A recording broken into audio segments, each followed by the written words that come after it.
7 o'clock in St. Louis. You are listening to The Morning After on 101 ESPN. The program presented to you by Brown and Crouppen. Tim McKernan, Doug Vaughn, Martin Kilcoyne with you on the program. Jackson Burkett is on the ones and twos, and it's a program that welcomes you to get involved by texting in the Air Comfort Service text inbox 314-399-9646 and by calling in the Callier and Thompson phone lines 314-974-0101 and gathering in the Michelob Ultra YouTube chat where Doug friends have already gathered to talk it over, like John Scores, Kitty Bates, and Jake and St. Genevieve. And look, it's Illini, Greg, and Green Bay. What an awful game to go to last night. Terrible. Good news, though. A lot of people chose not to go to it, and so few people experienced what Illini, Greg, and Green Bay experienced in downtown St. Louis. While, look, the Cardinals have been shut down by those fish. Well, I didn't go, but I watched some of it, and for that reason, I'm just not going to be much good to you. I can't imagine how I could be any good to you today after a 5-0 shellacking, and now they're closer to last place than to first place. And you want me just to bounce right back after that? Channel 5 just came out with its list of best chicken wings. Okay, that'd be a better topic. Yeah, trust me, I'll get to it. That's about an 8-2, maybe. You think that's an 8-2? On a day like today, it should be about a 10-4, but a day like today, it feels like it might be an 8-2. It could be. Could get bumped up a little bit. Depending on how hungry we are. You weren't encouraged, Doug, were you? I was not. I didn't see a whole lot with the bats. They managed 4 safeties. I look at the... Tim, do you call them safeties? I have to tell you, I like that. Now, I fear that if Jackson would have said it, he would have been properly attacked. But Doug chooses to use safeties, and we have to play along. Double standard around these parts. Thanks for acknowledging it. Doug, the overall season record right now for the Cardinals is 16-15-3. And with a loss tonight, they would be 16-16-3. Yeah, well, that doesn't really matter. Well, that means they're exactly 500, which is what they would be with a loss tonight. The series record, the real record, it says in the Stiefel dossier, is 16-15-3. And honestly, it kind of measures out. Lose tonight, you're exactly 500. Or win tonight and win another series, and you're still in 4th place. Woot, woot! Woot, woot! I was looking at the averages of the last 5 hitters in the Cardinal lineup last night. Got Arenado 235, Walker 229, Sajasi 234, Pages 201, Scott 227. That's half your lineup. And I went a couple spots over, Doug. It's interesting you say that. I was looking at their slugging percentages. Walker's slug is 326. Not real robust. Sajasi 340. Pages 311. Victor Scott's slug is a little higher than Pages. Tim, want me to read all the numbers, all the stats? So we got 4 hours. You are welcome to call in and read statistics, or if you have been on a barge all night and now taking the edge off, 314-974-0101. Only 2 Design Air Heating and Cooling email of the days remaining here in the month of July, and that means if Buck Swope, Dalton, or Shooter McGavin does not win the Design Air Heating and Cooling email of the day at 10:45 today, Paul Harvey Milk Mustache will clinch the month. And then also, you can sign up to be the TMA Listener of the Month for the month of July 2025. You go to TMASTL.com and sign up for that and participate in the program and perhaps become the Listener of the Year, Doug. So all kinds of different ways to be involved with the presentation, in addition to this list of best chicken wings in the St. Louis area, which be a nice little feather in your cap if you could. And you can maintain your anonymity, which is critical. The story, from my standpoint, of course, is the trade deadline. I mean, the slap and tickle stuff going down in front of 7,500 people is immaterial. And Katie Wu with the latest on The Athletic. Doug, the article is titled, "What I'm Hearing About the Cardinal Trade Deadline with Less than 48 Hours to Go." And what she is hearing is that the Cardinals will not be parting ways with the following: Wilson Contreras, Sonny Gray, Miles Michaelis. So that's good because... Good start. I heard Contreras yesterday say he wants to stay here. Right. He's not going anywhere. That's good. But nobody on that list surprises you, right? Maybe Sonny Gray, you thought there was a little wiggle room maybe for him to want to leave. Yeah. You would think, but they must. There's something here they like. I wonder if it's Ollie. If they just like playing for Ollie. Birds on the bat, the uniform. They're sticking around for the blue hats, Tim. They're just hanging in there in case. Okay, well, on that, I'd buy in. I did see on the dossier what I'm hearing about the Cardinals trade deadline with less than 48 hours to go. And I thought, did Jackson write that? I thought maybe he had his like you dropped a pod last night talking about Movie Boy Emergency Edition. What I'm hearing. And then I did also notice, Tim, I don't like to break the alliance ever. Papers. But Papers. On the dossier at 8:3, I noticed. Here comes some BS. I noticed, some CB, some Charles Barkley audio is available in segment 8:3. The Barkley bin is open. I got to touch that one up, so that one's in the queue. Oh, okay. That one's not ready yet. Oh, okay. The dossier is being updated as we speak. Okay. Yeah. A living, breathing document. That's exactly right. Play for Ollie. They like low expectations. That's what they like. That's from Lisa, who Jackson describes as a gem. Okay. But she has never been a big fan of Ollie Marmol or John Mozeliak. Okay. I don't watch as many Marlins games as I should, start to finish. But I didn't realize till last night that Kyle Stowers is one of the best players in the league. Were you guys hip to this cat? I was hip to this cat. Yeah, he's been raking. Boy, he has. Second in the league in hitting, 23 homers, 63 RBIs. Kyle Stowers kind of came out of nowhere this year. And they're almost 500. If you were a Marlins fan, maybe you would say, "Hey, we're kind of building something, and then we'll get rid of all those guys when they're good, but we're kind of building something." Mm-hmm. The barbecue has brought that team together. We're talking about trading Alcantara, former Cardinal on the mound last night. He was throwing 100. You wonder where the Cardinals would have been the last few years had they kept he and Zach Gallen. And that's one Moselle, like I said, number one regret, chasing Ozuna and giving up both Alcantara and Gallen. Yeah. If 40% of your starting pitching had done two really good guys instead of what they've been forced to piece together. Mark Feinstein with this report at MLB.com. Helsley's a hot commodity. Relief pitchers are always popular trade targets this time of year, and while a number of controllable bullpen arms are generating a lot of interest around the league, it's a rental reliever who could be the most prized among contenders. As we race toward Thursday's 5 p.m. Central deadline, Ryan Helsley is emerging as one of the most sought-after players on the market, giving the Cardinals an opportunity for a lucrative bidding war. According to sources, at least a half dozen teams, the Yankees, Mets, Dodgers, Phillies, Blue Jays, and Rangers, are interested in Helsley, though the list is likely longer than that. So the Cardinals will be in a position of leverage with Ryan Helsley, who I imagine will... I'd be very surprised if we saw him throw this evening, afternoon, whatever the hell they're getting together. He was quoted as saying he thinks there's a 90% chance he's going to be traded. Yeah. I don't know what you're waiting on. Well, the deadline. That's not right. I shouldn't say that, what you're waiting on. I don't know why there would be any reason not to trade him. I mean, it only makes sense to do that, doesn't it? Because you're going to lose him as a free agent anyway. You're going absolutely nowhere. If you look at the Cardinals' deals in the last approximate 5 seasons, a lot of them have gone down on the deadline day, and even more so, if you want to really dial it in, a lot of them have gone down up until the final hour of the deadline. So if you're in a position of leverage, field the offers. And with Clase's situation, with the gambling, with the Guardians, all that did was drive up the price for Helsley. That was a good thing for the Cardinals, wonderful thing for the game of baseball. But the Cardinals benefit from him being out. Yeah, it'd be better if Cleveland was more in the race and they were a little bit more desperate.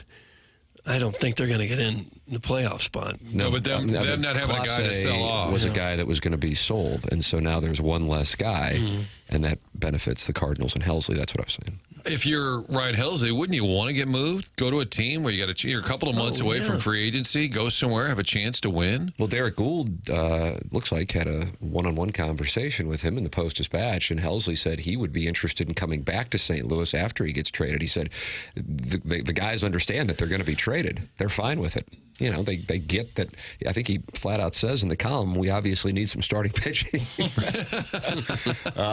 So he gets it. So you're in a position of leverage. They realize the situation as far as the quote-unquote race goes. So, but he said that he'd be interested in coming back. This is the perfect scenario. I mean, he gets to go somewhere good. Going to be a free agent. If you want to come back, I don't know that they'd be bidding on him, but it's still open. Remember, Kachuk went to Atlanta for a couple of months, turned around and came right back.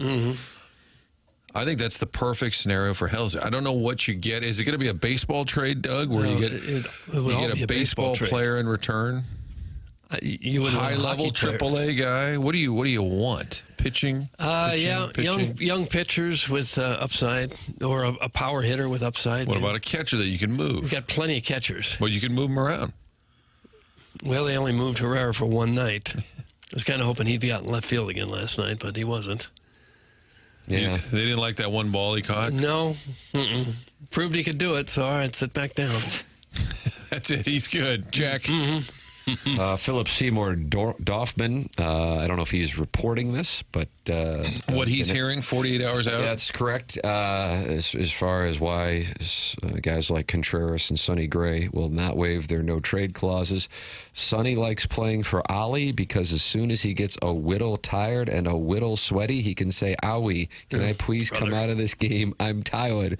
And Ollie obliges. Doug, that's from reporter Philip Seymour Dorfman. I don't know that it's very fair. And he was attracted to Dirk Diggler? Is that right? He was I don't attracted to recall Dirk the Diggler picture. in Boogie Nights? I don't recall who he's attracted to. And he also had to deal with Billy Bean and Moneyball, correct? And he was Art Howe, and Art Howe was mad with the way that he played him. Am I correct on these things? Former Cardinal Art Howe? Yeah. Astro, longtime Astro. Sure. Your thoughts on Philip? Well, Seymour I would Dorfman? say Prepared this. to talk about Art Howe this morning, but it should have been. You didn't see it coming. I would say this. If you're Ollie Marmol and you're on the lie detector, you're probably a little frustrated with Sonny Gray, who can't pitch the day after he gets warmed up, who Couldn't pitch against the Cubs. has a little bit of this and a little bit of that, and there's a little bit of a rule. There's a lot of things you have to clear with him to make sure it's okay to get out there. And then I think what he's pointing to there is Sonny Gray, candidly, post-game did talk about how the heat was affecting his grip. Yeah. He was soaking wet. We have that audio right here. Here he is, Sonny Gray, following last night's festivities. Being honest, I'm struggling in the heat to grip anything. So then I threw the changeup early and was like, well, this kind of slips out anyway. So maybe this is something that I can just use. It's tough. It's tough. You're just wet. Everything's just wet. It's tough. It's very tough. Everyone's dealing with it, obviously. So it's not, it's not just like everyone is dealing with it. But it's tough. It's tough to grip anything. Everything's wet.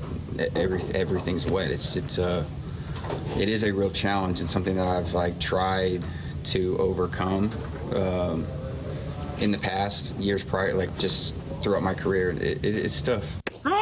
So, nice pitch. Oh, Blue is Didn't you have a involved. rosin bag? They used to have rosin bags. You don't see many of those out there anymore, do you? Wonder if they don't have time. There used to always be a rosin bag. Yeah, maybe They don't not. have time to stop and grab the old rod, bounce it in your hand a couple times. The powder goes in the air. Sonny Gray's ERA, the month of July, 7.81. Well, he's been, for the most part of the year, he's been their best pitcher by a considerable margin. He had a pretty good first half, but he has struggled here lately, that's for sure. Sharon and Clayton didn't like the soundbite. She says the other pitcher is dealing with the heat, too. Wow, I'm sweaty. Good Lord, you baby. Throw the damn ball. Oh. That's the star, the Real Housewives of TMA. Sharon and Clayton. First episode shot at the winery. A little sassy this morning. Alcantara, 5 innings, 3 hits, no runs.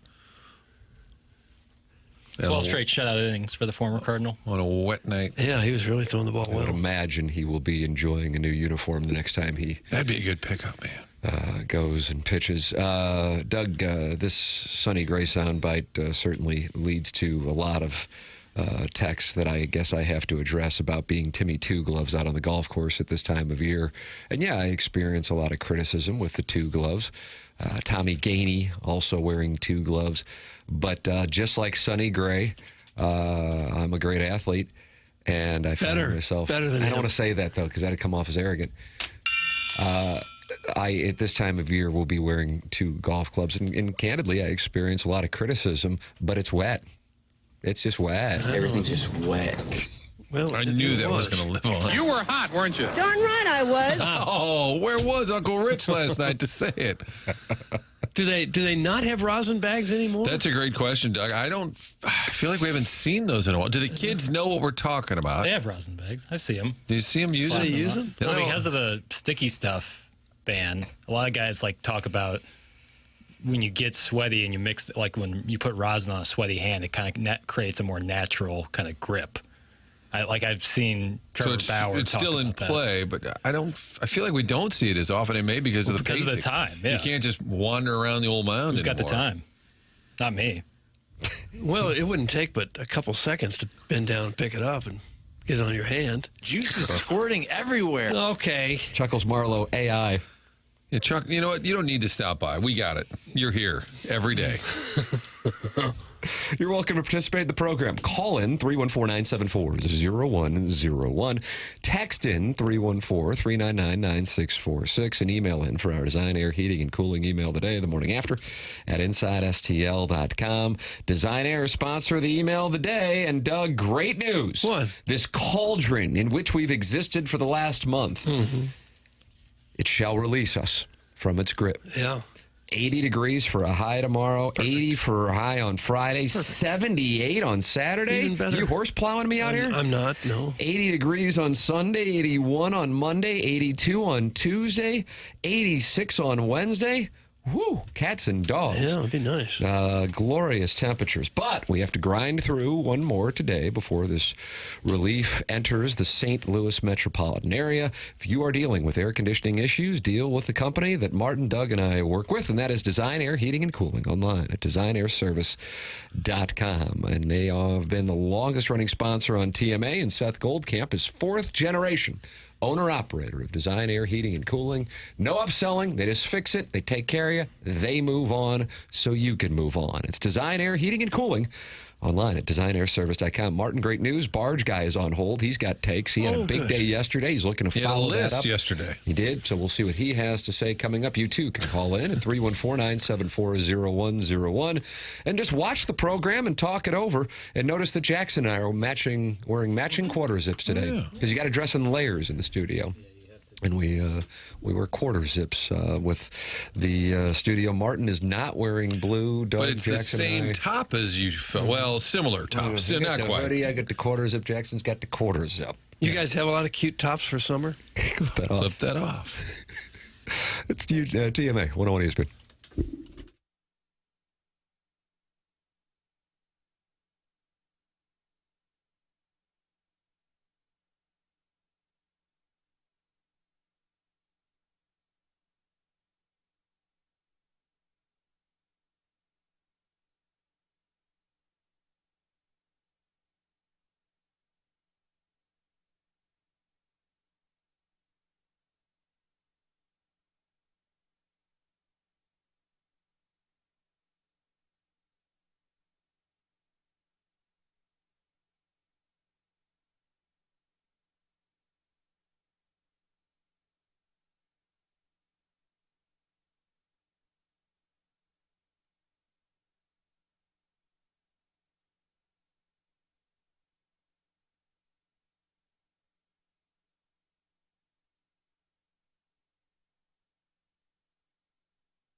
That just get you fired up?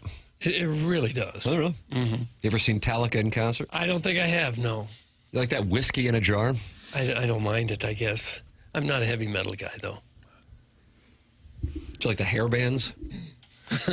If you play this kind of music, Tim, when you're coming back from a break, it lets people know You're tough and cool. tough and cool. Yeah. We'll hold these Cardinals accountable. we Welcome don't put back. up with a lot. Yeah. Yeah, we'll hold you accountable. Right after we're done sleeping with your wives. Oh, we got to do that, too? And then you go down there today and you say, Sonny, what's up?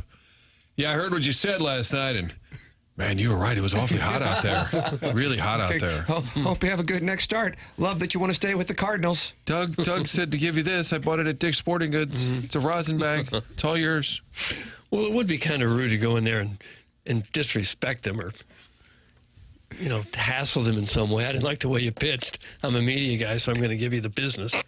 That wouldn't really be I know a what's coming. professional I way. know what's coming. This town's off! Oh, I thought it was going to be the Flaherty. That's what they want us to do. They want us to go in and start yelling at players. I think you're about to hear the Flaherty exchange. This is holding people accountable. No. Evil Calvin said earlier, good teams don't win 7-1 and then lose 5-zip. It's crappy coaching and approach. Quit drinking the Kool-Aid. Who's he talking to? I didn't know we were drinking the Kool-Aid. That's okay. Say that again. I'm sorry? I'm sorry.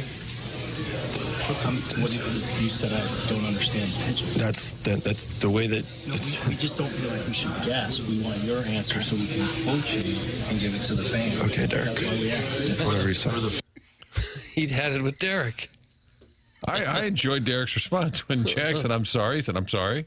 That's what you do. I like that. Throw it back at him. From Jeff Passan and Buster Olney this morning. Cardinals looking to deal Helsley for a lot of this season. Rival executives were not sure if the Cardinals would trade players at the deadline because their perception was the organization wanted to have as good of a season as possible in John Mozeliak's last year running baseball operations. What in the world gave people around baseball the impression that the Cardinals wanted to have as good of a season as possible in John Mozeliak? The Maton signing? Was it our interview with Hellman? What could possibly have given that indication? The failure to trade Arenado? What in God's name? Where did that come from? Have you heard that anywhere? What in the world? But anyway, on Tuesday morning, multiple executives said the Cardinals are exchanging names and appear devoted to moving Helsley, though the offers for him might not be as robust as they had hoped. Helsley's strikeout rate is down this season.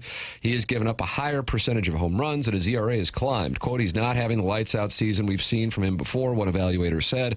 The Tigers, Mets, Yankees, Mariners, Dodgers, Phillies, and Blue Jays are among the contenders looking for relief help. That is from Buster Olney. Now, this contradicts what Mark Feinsand had that we read in the first segment of today's TMA, in which he said Helsley's stock is skyrocketing, and he is the prized reliever. That is on MLB.com. Does it make you wonder if people are just guessing and reporting to get engagement? Well, Thoughts, absolutely. concerns? That's all you could do. Unless you got a tap on John Mozeliak's phone, you're guessing. Because he's not going to tell you the truth. Why should he at this point? You're just guessing and piecing together things that might make sense. I think we might have reached a breaking point. Watching the game at the 2 Fox last night, John King is out there, and Chip Carey mentioned something about how King could be a valuable trade piece, and producer Dave just screamed, nobody wants John King. Oh, Jackson, that's your guy. And I'm sorry, Jackson, to report that, but I think we might be at a breaking point where fans have had enough with Hey, all listen, of it. my heart won't be broken if he sticks around. Oh, wow. My guy. It's your guy. And Now, then why had is he your guy? Just, I think, was he nice to you once? Is that what What happened? is your deal Never- with John King? never spoken to the gentleman right? in my life. No. Was he not on this spring either? How did you not make that happen this spring? I don't You were the remember. breakout star of spring training, and we didn't have John King. And that's I because know. he was reading books in the hammock in your backyard? That was certainly in my leisure hours. King's ERA is right at 5.1. But it's- Jackson He's has your been a guy. fan of John King ever since the acquisition. Yeah, came in last year when Jojo Romero would just like walk 3 guys and then it'd make you sweat out the 8th inning. And I was like, use John King more. He's the more effective lefty, and that has proven to be incorrect. But you Mm-hmm. got to shoot to score. But we still have faith in the crown. You like that, Doug? The Crown. Faith John in the King's Crown. nickname is the Crown. Good news, Martin. You wanted to hear from Barge Guy. Two straight days. He is on the Callier and Thompson phone lines. You can participate by calling in 314-974-0101 as well. And you, of course, can text in. Air Comfort Service text inbox 314-399-9646 as Barge Guy joins us here on 101 ESPN and the TMA STL YouTube channel. Good morning, Barge Guy. Good morning. How y'all doing today? Good. What are you hearing 48 hours out? Well, first of all, Tim, I was going to sit here and just listen to the show and enjoy it and just have my morning routine. And then you said, unless you're hanging out on a barge all night, you might want to call in. That's exactly right. And here you are. Were you on the barge again last night? Actually, I'm off. I start back tomorrow. Okay. Which actually worked well with the heat. That's true. It'll be nice out there. You ever find that you ever find that it gets right into Sonny Gray? Okay. Let's segue right into Sonny Gray. Oh my God, he's whining about throwing baseballs with his hands sweaty. Yeah. You should be on a steel barge, working in 100-degree weather. Well, in fairness, I don't know that he whined. He just said that was a reason he couldn't get a grip on the ball. Someone asked him about it. I don't know if that counts as whining. All right, I'm exaggerating. But, you can cook an egg on a barge. All right, can you? What do you ever do? You ever fry an egg up on there, Barge Guy? Yeah. It actually works. It's 150 degrees on the metal. Oh, you don't eat it then, though, do you? No. No, okay. Maybe the newer guys, hey, eat this. But no. Oh, a little hazing on the barge? Hazing in Same Hoke. guy. Reference. You guys always have a great show, and I really appreciate you taking my call. All right, one last thing. Okay. My son, my Jackson, not your Jackson, he starts soccer this year for the first time. Okay. And what is he, 7 years old? Is that right, Barge Guy? Yes, sir. 7. So he starts soccer, and he's excited. And what do? I go to buy soccer cleats. Holy crap, I just hope he doesn't love hockey when he gets older, because that's the most expensive sport for a parent. Bundesliga, second Bundesliga.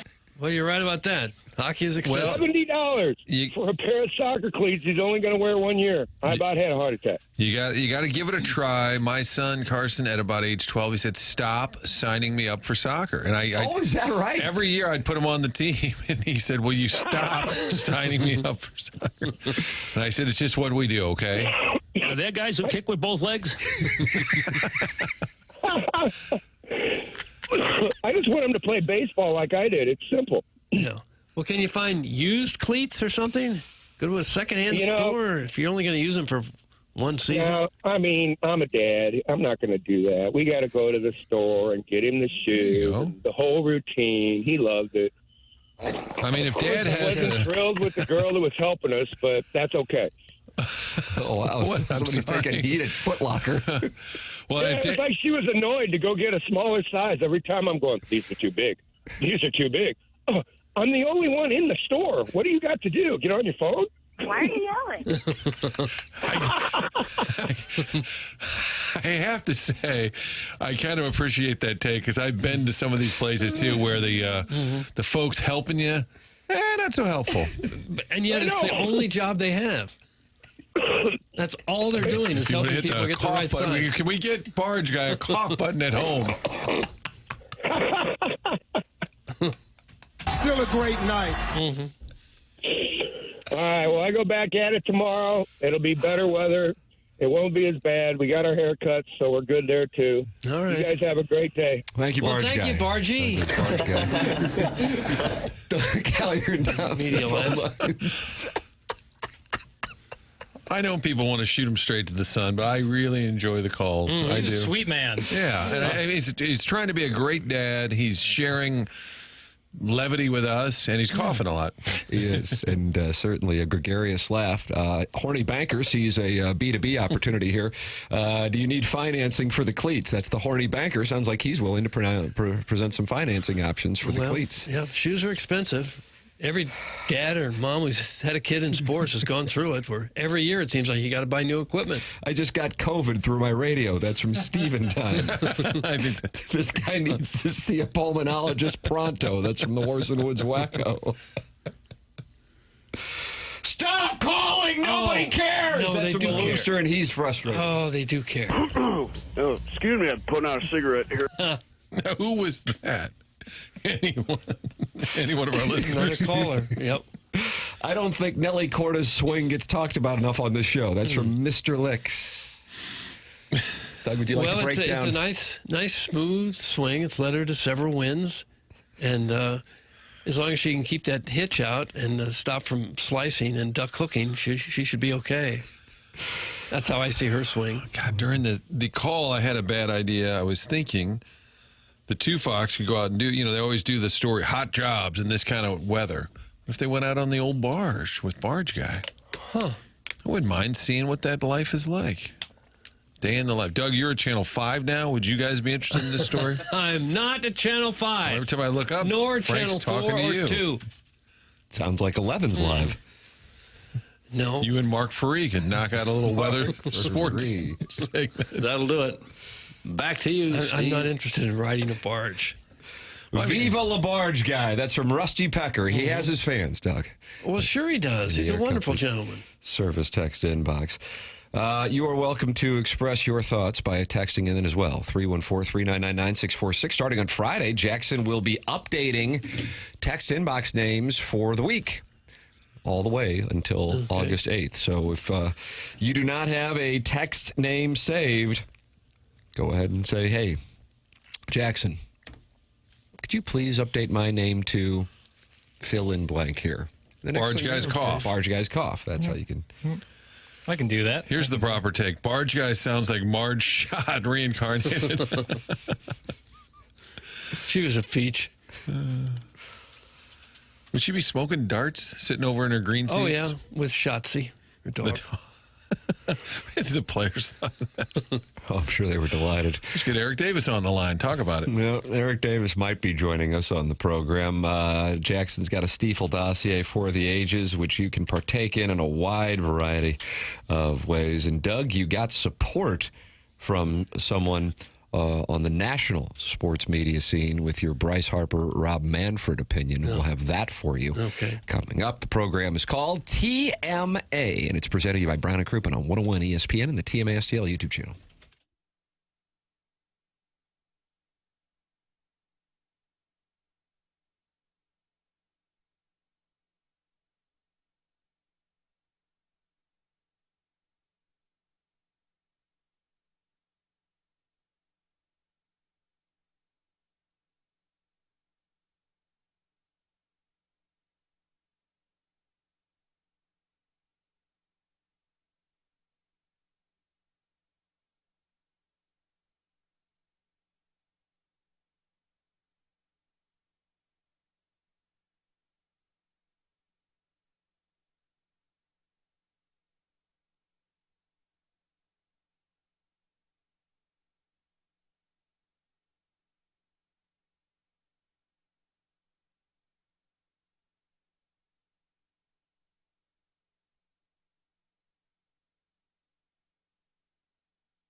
This is Jackson with a Sports Center update driven by Johnny Londoff Chevrolet and Johnny Londoff Autoplex. The Cardinals lose last night to the Miami Marlins.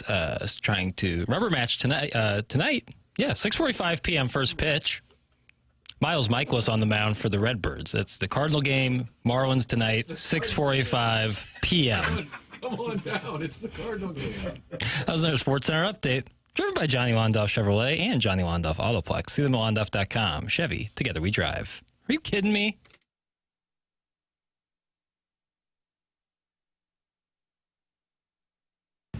"2025 is a season lost in the dark.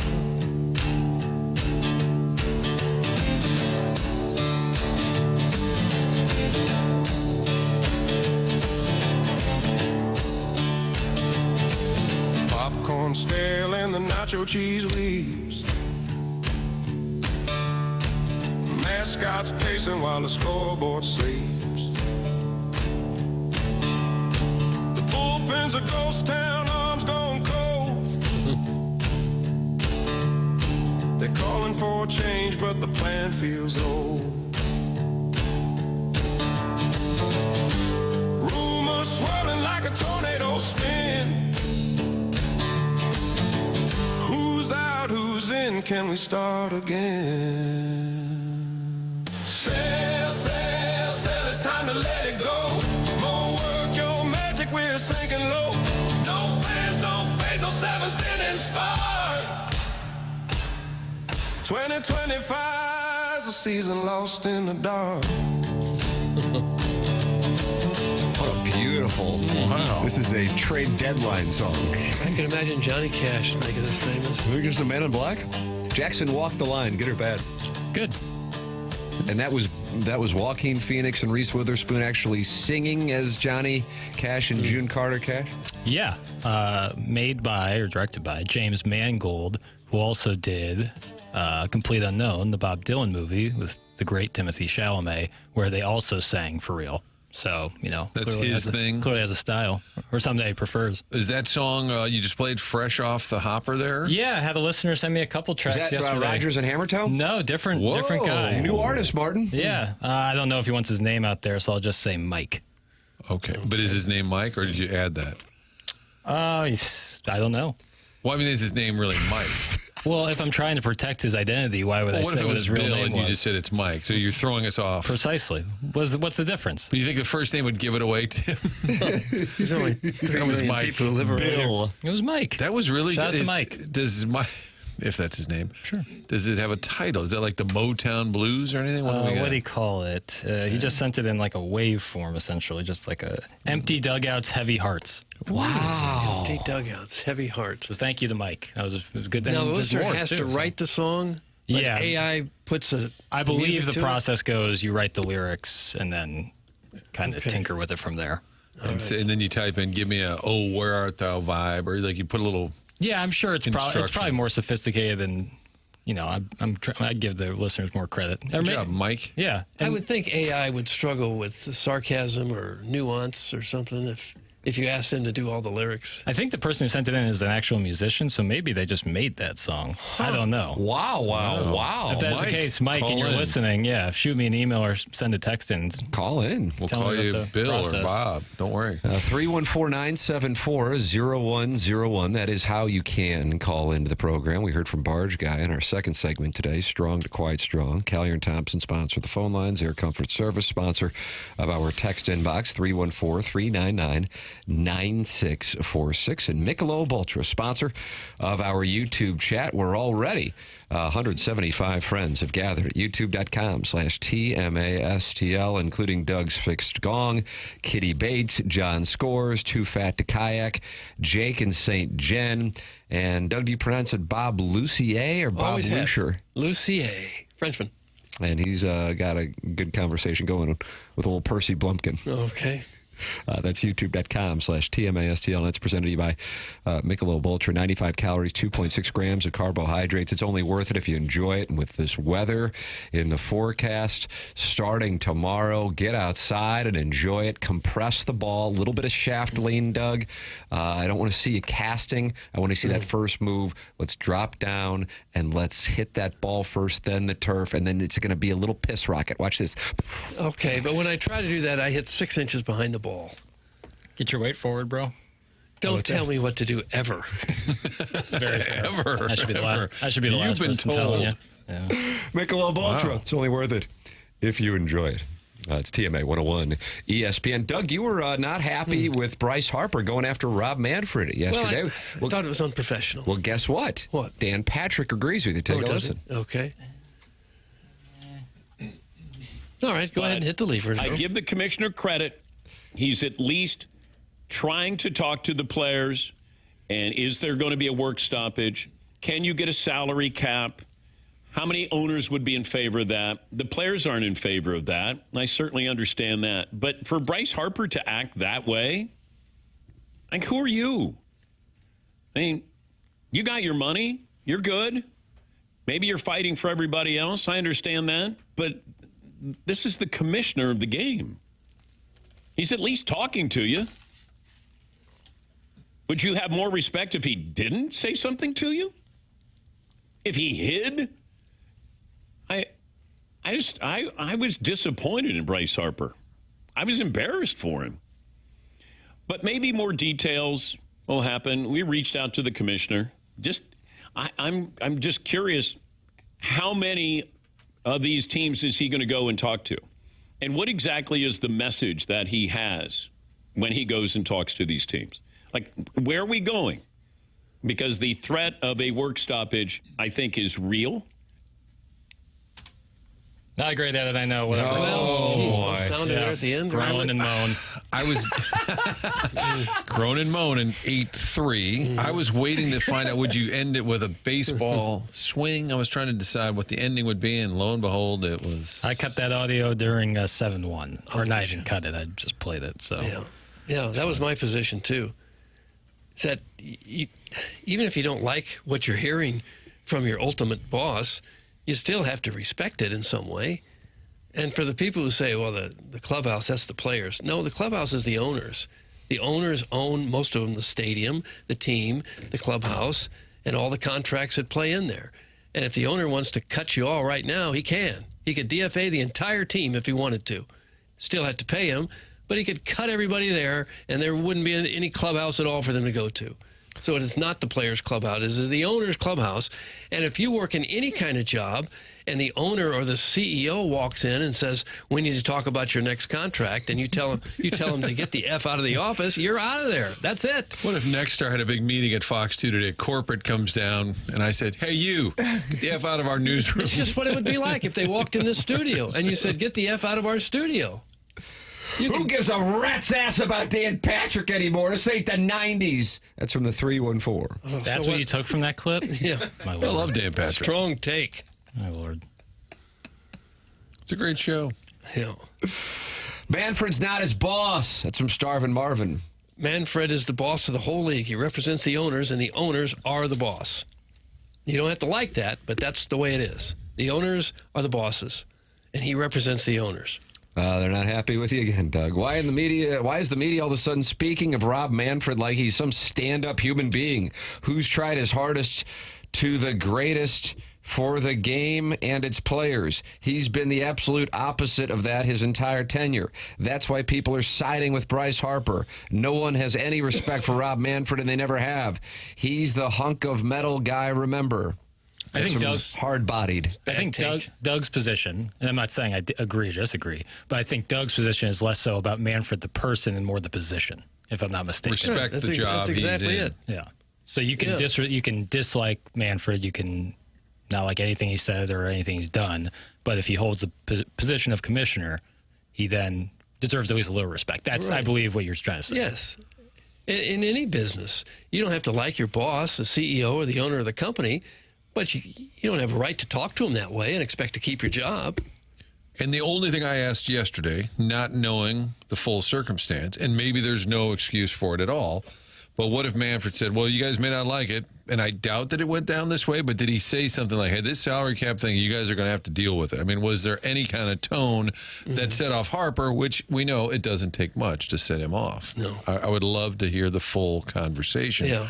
I don't think that Manfred, even though he is in that position, that deserves some respect. I just don't think he's the guy that's going to be able to deliver this message, because I don't think the players want to hear from him, even though he's in that position of power. Well, they won't want to hear that from anybody, though. Salary cap. They're not going to want to hear that from anybody. And even if you hear something you don't like, does it give you the right to stand up and get right in the guy's face and like you're going to bully him, like you're going to beat him up? Right, if it's a normal conversation, it's hard to envision that being a normal reaction. And that's why I'm wondering, did anything, and maybe not, did anything elevate that situation in the Phillies clubhouse? I would think most fans, if they really thought about it, would probably be in favor of a salary cap and a floor so that more teams are competitive, and it's not just the top 4 or 5 richest teams that can buy all the premier players in free agency. What fan is really against that? I mean, is it in your best interest as a fan to see a handful of players make $40 or $50 million a year, and then 5 or 6 teams have zero chance at all of competing? That's what you want? That seems weird to me. One of the great things about the other sports is there is a parity involved. And there are different teams have been winning in Major Leagues. I get it because of the expanded playoff format. But nonetheless, I would think it would be in the best interest of the fans to have more parity across the league during the regular season. Doug in the Michelob Ultra YouTube chat, Bill Reloaded says Harper should have knocked his ass out. Yeah.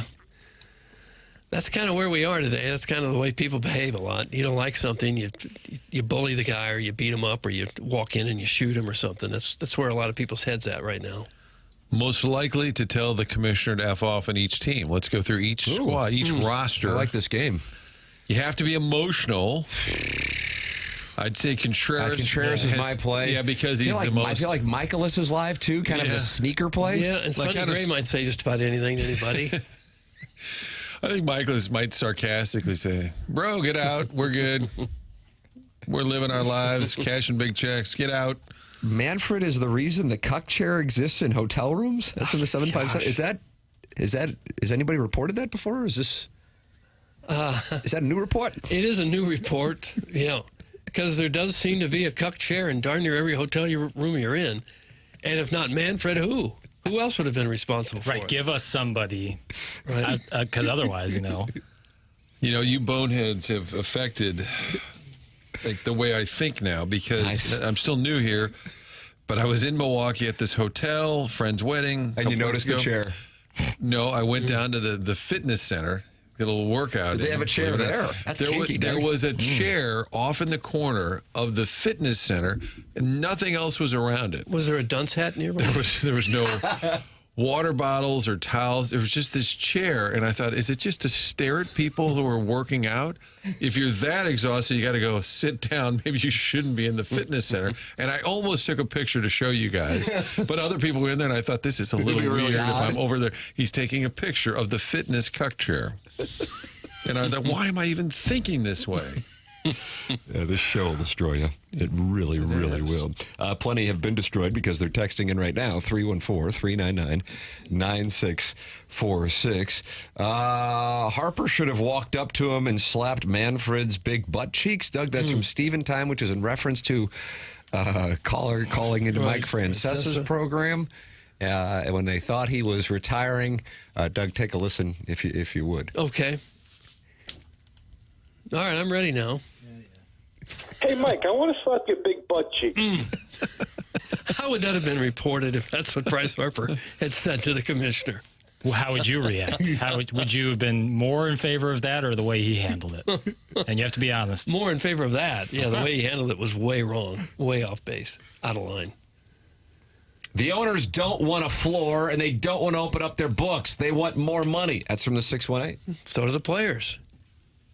Everybody wants more money. Everybody does. But if you're going to cry poor, you're going to have to prove that. If you're the owners, you hear about these international media rights, merchandising dollars that come in. just be honest about it. What kind of money's coming in before you point to the losses, which can oftentimes be created. And I think the players have a genuine distrust of the owners, and that's been historic in baseball. So we're going to need some clarity. We had the Gallup poll yesterday. Chairman Kurt posted this on the TMASTL Twitter account. Has your baseball fandom, gave 3 choices, increased since 2015, stayed the same as it was in 2015, or decreased since 2015? And 66% of the 717 votes said decreased since 2015. 9% it has increased, and 25% says it has stayed the same as 2015. Fun facts for no and tell with regard. And I think my attempt with that conversation, which led to that Gallup poll, was to take the Cardinal recent performance out of the equation. But I think realistically that's difficult for people when you're talking to a market that is very frustrated because of the last few seasons to do. But in general, even with the team getting to the NLCS in 19 and having a damn good year in 2022, for me, it has decreased, and that's why I wanted to see where people were. And in the text inbox yesterday, it was overwhelmingly decreased for the last 10 years, which then gets us to the Dan Patrick, Bryce Harper, Rob Manfred conversation, because I think that a salary cap and a salary floor would help. But again, I think if you're talking to baseball fans, they're interested in that. I think the bigger problem for baseball is plenty of people just don't care anyway, and a salary cap, salary floor is not something that many are monitoring as it is, because they just don't have a whole lot of interest in the game when you're talking about younger people. And that is an even bigger issue. See what I'm saying? Like, if you're not a baseball fan, you don't really care. You're like, who cares? Okay, the Pirates don't get involved in free agency. Okay, whatever. The Marlins are a quadruple A franchise feeding players to a bigger market. Okay, whatever. I don't watch the game, so it doesn't matter to me. So as a baseball fan, that's of interest, but the bigger issue for baseball is younger people not being as interested in the game. Yeah.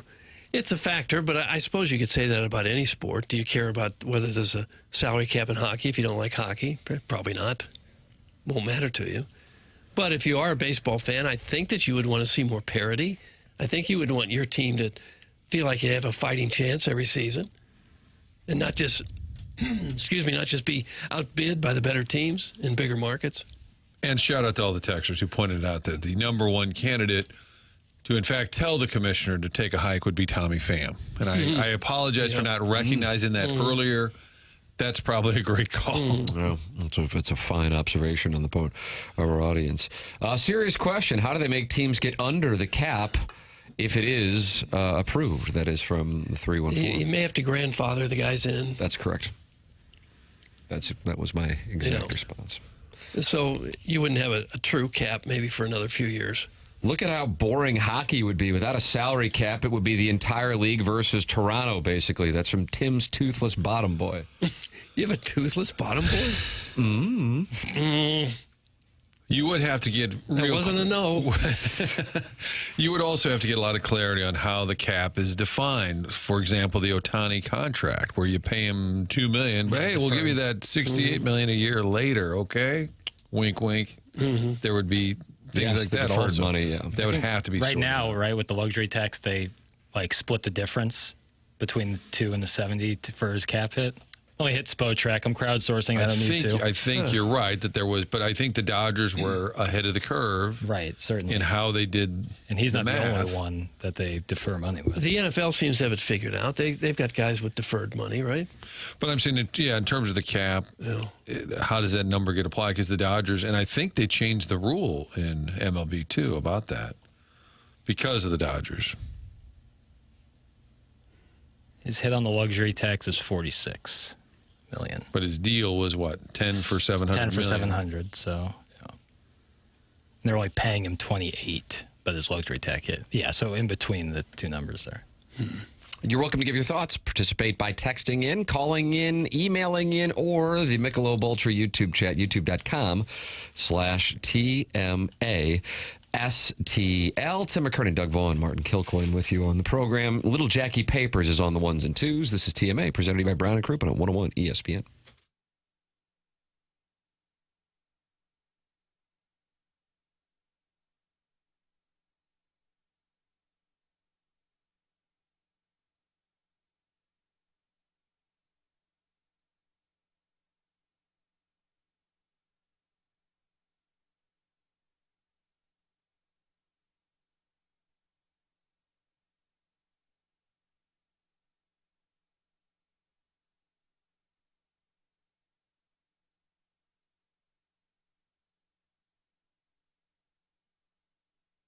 You stop by your neighborhood Schnucks. It really is a friendly environment. Talk to the butcher, different ideas to put things on the grill, saving money with those markdowns. They have done thousands of items, everyday savings. These are not just special sales. Also love the fact they have great events. Victor Scott, friend of the show, was at a Schnucks on Tuesday. Ross Chastain, NASCAR driver, is going to be at a Schnucks on Thursday. So when these folks are rolling through town, like NASCAR or Cardinal players in town, often hold events at Schnucks. There's always something fun going on. But in addition to all of that, the most important thing to you, can you save some money when you're buying your groceries? And that's a real concern for everybody these days. And Schnucks continues to find different items where they can knock down the price. They just keep looking for more and more opportunities to do that. Over 2,300 items already. And when you're shopping, look at that digital shelf tag. It'll let you know other items that are being marked down. You get the rewards app. A lot of times you'll get a reminder right into your phone, items that you often buy, whether there's even added savings. You'll find that out by just simply getting the rewards. Use it for curbside pickup or for delivery. Schnucks, everyday savings that you can count on.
Ringo Starr's birthday? No, On my Apple Music shuffle this morning on the way in, the song played, and I really liked it. And I said I'm going to... Boy, tough to get that music theme. Yeah, I'm going to play it on the show at one point. Okay. I guess the Cardinals could use help. Here's the theme. Okay, all right, backed into a theme. Right. It's TMA 101 ESPN Fisher Window and Door Store, sponsor of our 8 o'clock hour here as the program broadcasts on 101 ESPN and on YouTube at youtube.com/TMA STL. Doug's Fixed Gong is talking to Ken, Iggy Strode, and MD 2020 and the TMA remote lamp. They're all in there, Doug. They're all in there. Well, it's nice to have him in there, I guess. Jeez, doesn't sound like you're happy to have him in there. I don't know about some of these guys. What, the TMA remote lamp? Oh, yeah, well, I don't know him personally. I hope. The Cardinals losing last night, trade deadline buzzing. Here is MLB Tonight reacting to the move by Toronto. Doug, that took place right in the middle of a doubleheader with Sir Anthony Dominguez going from the Orioles in Game 1 and then to the Blue Jays for Game 2. That is a rare occurrence as he walked past his teammates to the Blue Jays bullpen in between the doubleheader. Very odd. Very weird. And then the Blue Jays still being interested in Ryan Helsley, despite the fact that they just had the doubleheader trade. Blue Jays acquiring Sir Anthony Dominguez in cash for Jaron Watts-Brown. Now, Jaron Watts-Brown in the minor leagues, all the way to AA this year, a 6'3" right-handed pitcher, number 10 prospect in the Blue Jays organization. He was drafted in the 3rd round out of 2023 out of Oklahoma State. As for Sir Anthony Dominguez, he's 30 years old. This year, ERA 3.25 or 3.24. The K per 9 is good. 11.7 K per 9. Sir Anthony Dominguez to the Toronto Blue Jays. This turns into, you start getting into August and September, and particularly the month of October, it turns into a 5-6 inning game, right? How many high leverage guys, swing and miss, can you run out in the 7th, 8th, and 9th inning? The days are long gone. Like the White Sox in 2005 when their starters ate up just about every postseason inning. You get 5-6 innings out of a starter, it's empty out that bullpen. Blue Jays looking for ammunition in that bullpen. Is this almost like, go get the Yankees here? It better be. Mean, inside the same division. It better be. If you're looking at the American League landscape and you're the Toronto Blue Jays, this has to be your time to strike. No doubt. Oh, yeah. I was talking about a different way, like, hey, we're going to stick it to the Yankees, take our guy. That's how I was looking at it. But you're looking at it the right way, Greg. You're looking at it like, well, no, Blue Jays are trying to load up. The Orioles made the deal with sending Sir Anthony Dominguez to the Blue Jays. The Yankees are down, man. Even with the Dominguez acquisition, according to Mark Feinsand, they are in the hunt for Ryan Helsley. Well, the Jays have got to make their run. Look, you paid your guy $500 million. We've talked all. This is a window that's been happening for 5 years. When they signed George Springer to his deal, that was when they were supposed to get moving. It hasn't happened yet. This is starting to happen. Okay. Yeah, I would think the contending teams would want as many Ryan Helsleys as they could get right now. I wouldn't expect Helsley to pitch tonight, even if the Cardinals have a safe situation. I agree with you. Jackson's guy, John King, was out there last night. Yeah, make him pitch again. Well, then he pulled something on his side. I don't care. I don't care. Get out there. Did that affect his trade value, Doug? Well, who was he? Safety ass Karen? Was the ERA? That's me. Safety ass Karen? Get him That's out. what I was called. Oh. So what do you do tonight? Look down in the pen and say, okay, we might be trading you. Yeah. Matt, sit down. Helsley, sit down. Romero, take a seat. Yeah, we don't know if we're going to Sonny Gray for all 9. Michaelis and Sonny Gray. Arnado, we're talking to some teams. Do you mind just sitting this one out? Sonny. It will be you interesting already to see pitched. what kind of lineup they put out tonight. I think it's a good time. Donovan didn't play last night. Full catcher squad. Yeah. We're bringing them up. I did see that in the dossier. A little deep dive. Yeah, it's for clearing the deck. I'm sorry. It's for clearing the deck later, Doug. Will you have a notable lineup omission, Doug? Now, I think Donovan last night, he'd been slumping a little bit, just a little night off, just like Arenado on Monday.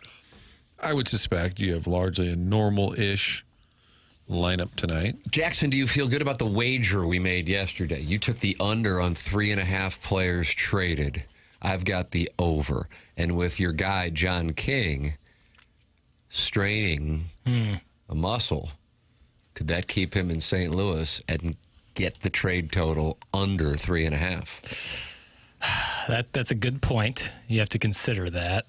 Not to mention feel like Marvin said it's not been great recently. Now, it's always good to ask these questions after you make the bet. Would this be these 3.5 any man from the 40-man roster?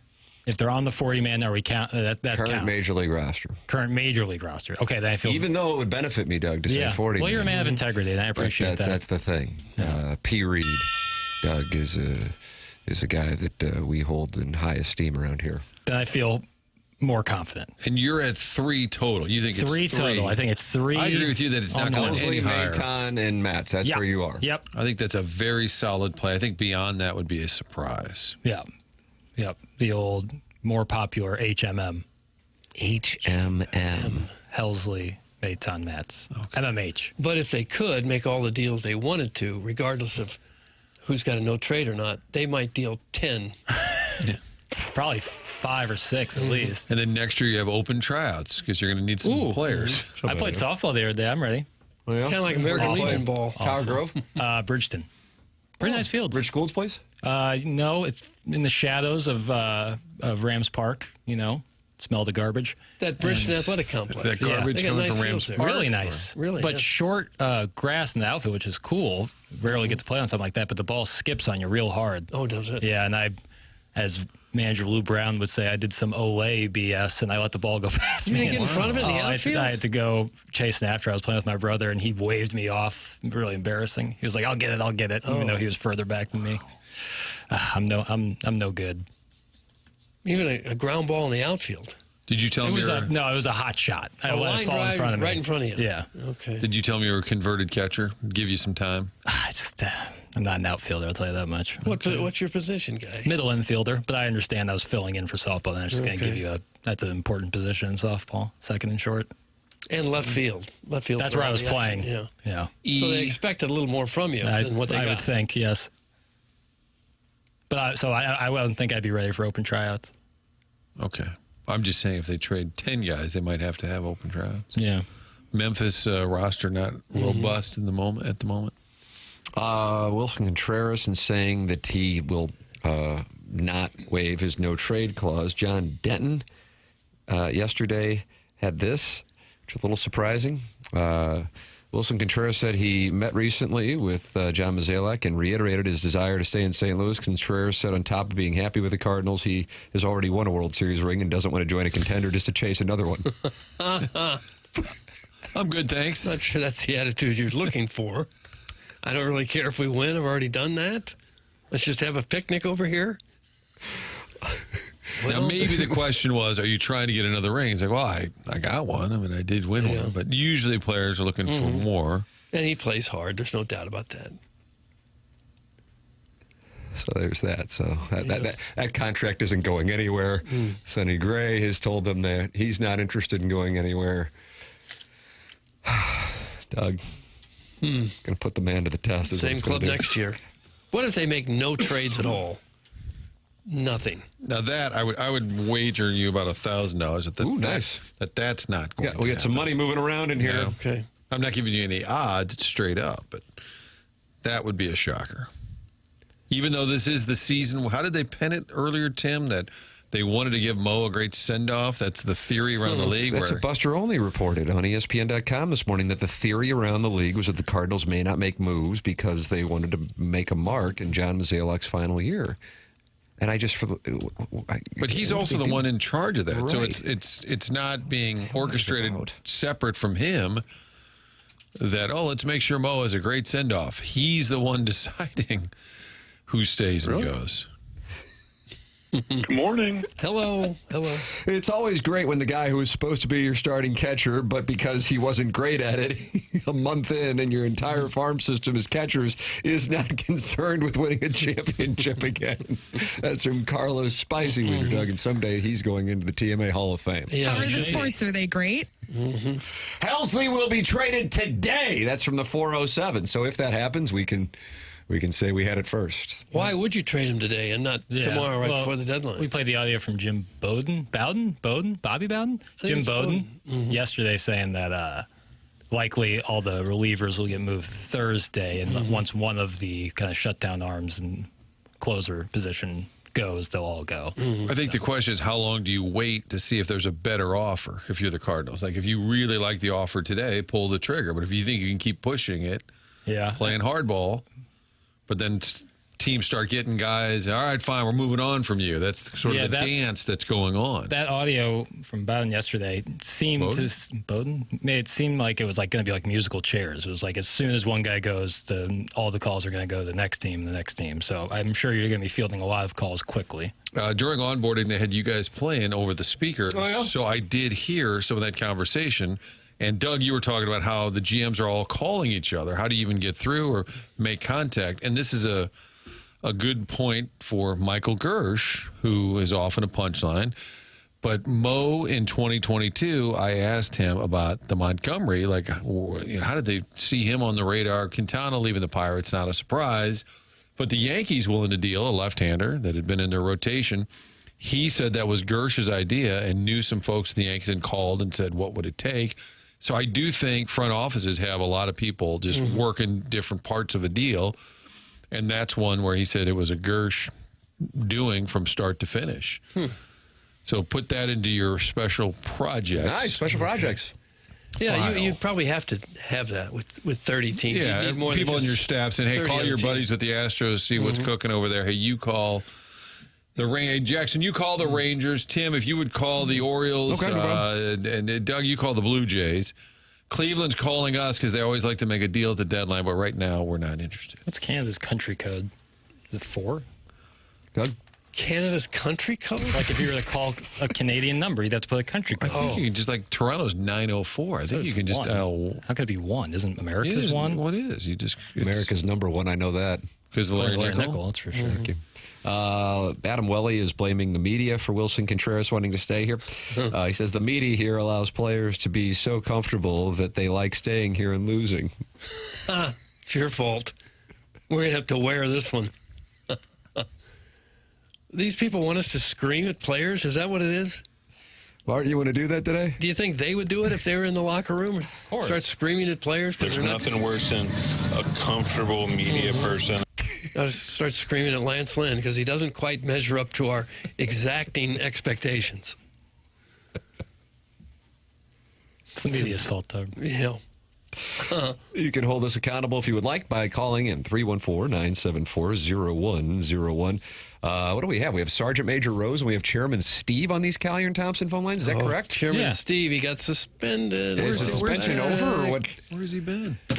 He got suspended, pardon. Oh, I missed that. I'll allow it, but it was when Wellington was in last week. Steve had a very vivid question that Doug immediately. I think Jackson disconnected him. He had to. Yeah. That was So he's on a short leash. Short leash. All right, who are we going to here? Let's go with the sergeant. Okay. Fine. Whoever. Decisive. All right. Hello, Sergeant. Hey, fellas. Good morning. Morning. Good morning to you. Appreciate the vote of confidence there, Doug, on whoever to choose. But considering I was calling to stick up for you with your opinion about the Grown Ups movie, which was a disaster. Oh, it's terrible. Grown Ups 2. Oh, my goodness, it's horrible. Yeah, and then your take with this whole Bryce Harper thing from somebody who works for the Ultimate Commissioner and has had to work for Ultimate Commissioners over the years. Regardless of their position and what you think of them, end of the day, they are your boss. So, Have you ever been tempted to tell one of your higher-ranking officers to go F themselves? Every day, Martin. Every day. Tempted, yes. But have you ever done it? If I would have done it, it would have been the last administration, and we'll just leave it at that. So. But you would never walk up to one of them and say, get the F out of my office. Probably not, because if I did, I would be escorted off the premise immediately. Yeah. So, and not by, Susie Homemaker. It would have been a couple armed Marines. So. Military police would have got you. It wouldn't have been friendly. Let's put it that way. Okay. So. All right. But, I'm not a big fan of the current baseball commissioner myself. But end of the day, he is the boss. And regardless of your opinion to him, there needs to be a level of some respect.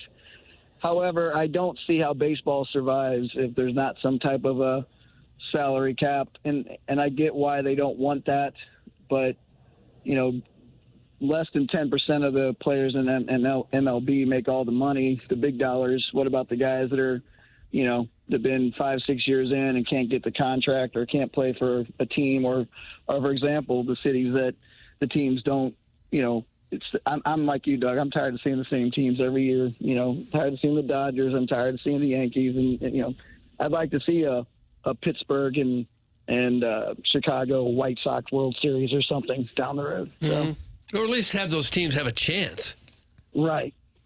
You go to spring training and go, well, what time we start golfing? That's to me, I think that attitude needs to change. And I think about 80% of the teams in baseball realize that when they come to spring training. And the owners might have to move, though, if they push hard for this, if there is a true negotiation, they might have to move on the arbitration years and how long it takes for a player to get to free agency. I think that's where the players' union should push back hard. Absolutely. And say, listen, I'm Brendan Donovan. I got to be 30 until I can even become a free agent. And that's one thing in baseball has never made sense to me, is that they're paying these guys the big bucks when they're past their prime, and it just doesn't seem, the juice doesn't seem worth the squeeze. So why not, do that and allow teams to have an opportunity, everybody to have a chance to win.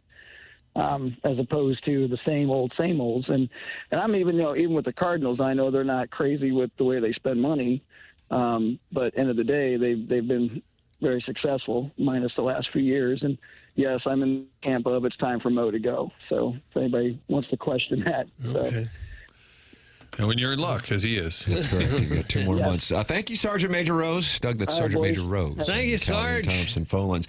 Bingo, Adam. This is in support of Adam Welly, who said Contreras likes being here because of the soft media.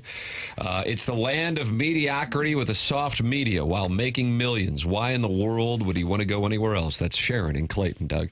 Well, Sharon, was it the media's fault when the Cardinals were winning? Does media get credit during those years? If it's our fault Sharon when they're calling. losing? I'd really like to know the thought process behind that. It's the media's fault? Like how one could come to that conclusion, even in like a 1 or 2% way. Like, I don't get it. Here's my psychoanalysis. Doug, this is a master's thesis with a guy who doesn't have an undergrad degree. And that is, people are angry, and then they just start looking to blame somebody, and you can never go wrong with blaming either the media or society, because it's a nameless, faceless way to get likes. Yeah. There's my thought. That's the end of my master's thesis. I'm focused on my 8 remaining hours at the University of Missouri Journalism School. Yeah, I hope you better focus, because it's been a few years and you still haven't got them. That's correct. That's correct. I think if you're Contreras, you get all that money. I don't think he's sitting there saying, oh, this is a soft media town. We should probably not pack up the family. He might be looking at other teams and I don't know if I go there, are we definitely going to win? I'm going to pack them and go somewhere for the next 2.5 years. Are we going to win? I don't know. I never wanted to live in name the city. There's probably other factors too. I think if you're him, you don't want to be in a spot where you're going to ride pine. Right, playing time. If you're going to go to a contender and he's under contract here, he's due a minimum of $41.5 million, because if the Cardinals bought out of that final year, which I would imagine is likely to happen, that's still $5 million there, and he's owed $36.5 over the next 2. You don't want to just finish off your career sitting on the bench. It's not a real fun way to end it, and here he's got himself a role. And it's obviously an organization that values guys who used to play catcher. Damn right. I wish he had said that. Where else are you going to go where they really value a former catcher at a new position? Yeah. Where else are you going to go? And where do these people want the media to be angrier? Is it when they're doing interviews with the players, or is it talk radio? Is it the TV news? Is it the broadcasters of the game? Who are they wanting to be scolding the ownership and the manager and the players all the time? Well, and a lot of it can just be theater. I mean, we, in all sincerity, you can come on here every day and say, this team is awful. The DeWitts need to sell. This is a garbage heap. You can say it all day long, and it has zero effect on how the operation is run. Now, you can ask tough questions, and you should. If you're in front of them, you ask them these questions. Does it change how they operate? New York media, all over Cashman. Okay, he's still in charge. What's changed? Has been a long time. Toronto has the biggest hockey media market in the world. Their NHL team can't win jack. Shut uppy, Karen in Clayton. Oh. That's Cuckleberry Finn, and he's not happy with star of Real Housewives of TMA, Sharon in Clayton. He's calling her Karen in Clayton. I don't think that's fair. To that point, the Knicks, probably the most popular, if not the second most behind the Yankees team in New York, which many would consider the toughest media market, and they haven't won a championship in 50 years. More than that. So, I mean... So they need to get really tough to turn that thing around. To someone like Contreras, like a guy who sees a 99-mile-per-hour fastball go right by his throat, but he's going to be scared of, one of us who can do 2 pull-ups total, getting in their face after the game. Like, it just doesn't make any sense. No. Of course it doesn't. Why am I even entertaining it? No, I do think players probably... You having a big show over there? Yeah. I do think some players would say they enjoy the fact that it's not overrun with media. If you play in New York, it could probably be exhausting. In L.A., there's a lot more reporters. So if it's a bigger media market, not tougher, but a bigger media market, it can probably be a little annoying. Just because it takes up so much more of your time, probably. Yeah. I would like to ask Paul Goldsmith when he's here in a couple of weeks what that's been like for him, like to compare the two. Now, he's not a marquee guy like Aaron Judge, but just the amount of media that's in there every single day. And there was a time, going way back, where there might even have been more media than there is now. There's electronic media now. But if you go back to like the 40s and the 50s, some of those New York teams had 6 or 7 different newspapers writing for one team. What do you say, Mac? What happened out there today, How about fella? a quote, Slugger? The text blaming the media has me at full mast. And then you have Sharon, the tryhard. Wonderful. Thrusting intensifies. Welcome back, Mr. Martin. Thanks and hashtag free perk. That text come from the Indianapolis Colts training camp with Brian Henson. It sounded like him. All right, Henson, get back to writing. And he's the number 2 Asian intern? I think number 1, actually, Number 1. is what he says. Guys, I went to Olive and Oak last night for the first time and got the charred octopus based on the recommendation of Tim and Joey Vitale. It was excellent, and I will get it every time I go back. Thanks for the recommendation, gents. P.S. I was driving down Joey Vitale's street, and all of his chickens were out of the coop and were walking around the front yard, hoping I wasn't witnessing a jailbreak, but I suppose that's a question for Friday's segment. That's from the Kirkwood Frontenac Bi-City area layman. Layman. They char the octopus? That means it's you better burnt? believe it. It's burnt? Oh, tastins is greatins. Yeah, you taste ashes on the suction cups? I could eat that up real nice. Really? Does it taste like shrimp? I don't know what the hell they got going on. It is delicious. I am telling you that. Okay. And it's an entree or is it just like an appetizer? Appetizer. Ooh. I'll have a tentacle, please. That's right, that's right. And it comes like a foot long? You get the whole tentacle? No, it comes in a bowl. Comes in a bowl. That's right, that's right. All right. That's right, yeah. It's delicious. Okay. Sharon and Clayton has responded a couple of times here. Number 1, she says, bite me, Colts training camp to Brian Henson. And she says, I'm simply saying the media tiptoes around the babies, making their life easy. Of course, the media has no influence on what happens on the field. That's not what I'm saying. Duh. Those Leafs players are coddled so much by a big, huge swath of media. The few who whine with they bow out in the first round year after year, forget it in all September and go back to ducking. I think she's making reference to mouth play, but she changed the word. Okay. Yeah. I don't know. That's why she's a star of Real Housewives. Right. Craig Berube, Chief, they were trying to hold him accountable. They lost their first 2 preseason games last year. And remember the female reporter said, is it time to panic? And Berube's, I'm sorry? Is it time to panic?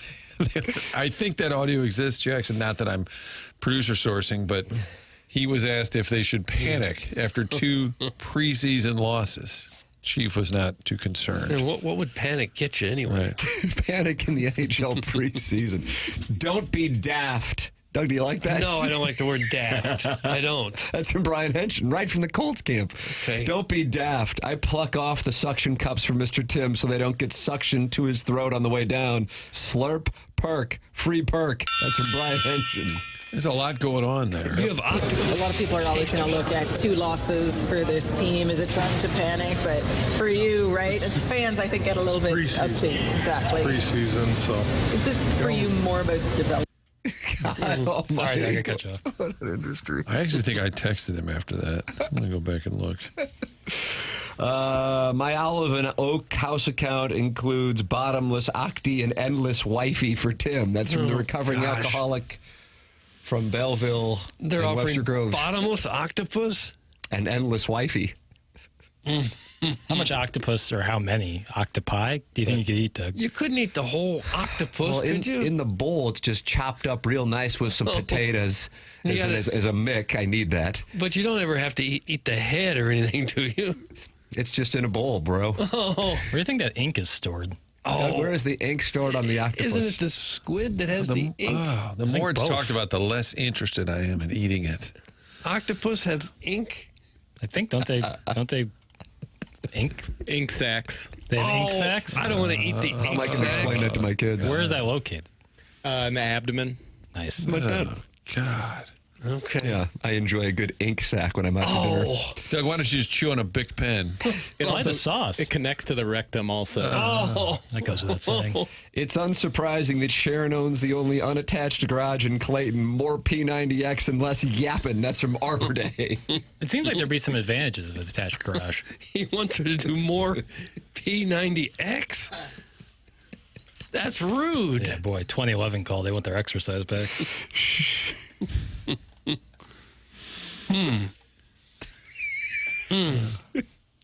Well, I've never had an octopus. Clip that off. Ink sac or not? No. Okay. I don't believe I'm ever going to eat it. At least not knowingly. You can email in and hold us accountable. The morning after at InsideSTL.com. That's the Design Air Heating and Cooling email of the day. Comes your way at 10:45. The morning after at InsideSTL.com. The program's called TMA. It's presented by Brown & Crouppen, 101 ESPN, and the TMA STL YouTube channel.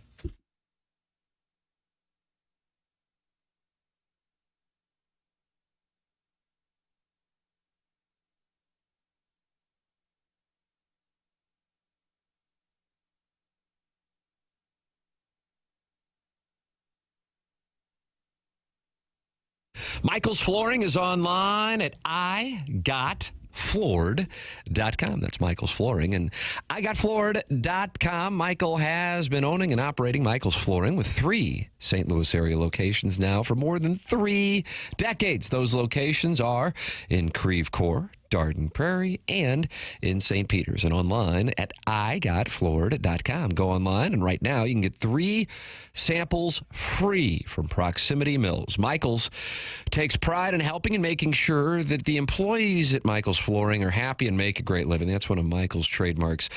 He is making sure that people understand that when people come in to Michael's Flooring, you're going to see a difference. They want to make sure that they suggest the best thing for you, not pushing what corporate is telling them they have too much of. There is a reason that he's continued to grow through the 31 years. Employees love working for him as they feel like family, and he makes sure they're taken care of, and this then rubs off to the families buying the product as they know of the best interest of the buyers at heart. It's Michael's Flooring. Come see why people are loving getting floored by Michael, and make sure you visit igotfloored.com.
cast your spell. Does this get you fired up for the festivities against the Marlins? It sure does. I'm ready to go. Ready to go. Might need to get Larry Nickel on. Vince McMahon is accused of causing a crash on a Connecticut highway that wrecked his Bentley and then two other cars. A few hours before the passing of Hulk Hogan's death hit the news, and he was quoted praising the wrestling icon. McMahon was cited for reckless driving and following too closely. You could see him doing that. Could see him having some road rage. Yeah, I was about to say, is that Scream road rage? Mm-hmm. Sure. I didn't know there was a charge for following too closely.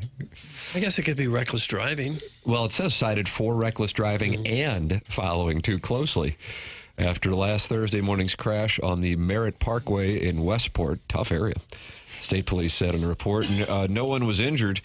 He was released on a $500 bond in order to appear in Stamford Superior Court on August 26th. Representatives from McMahon did not immediately return email messages this morning.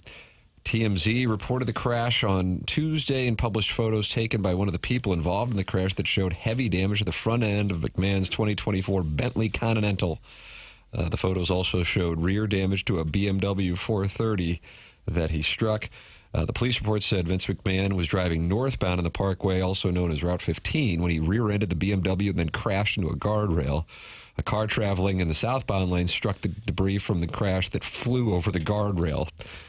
So, Doug, you could be cited for following too closely. I would think so, yeah.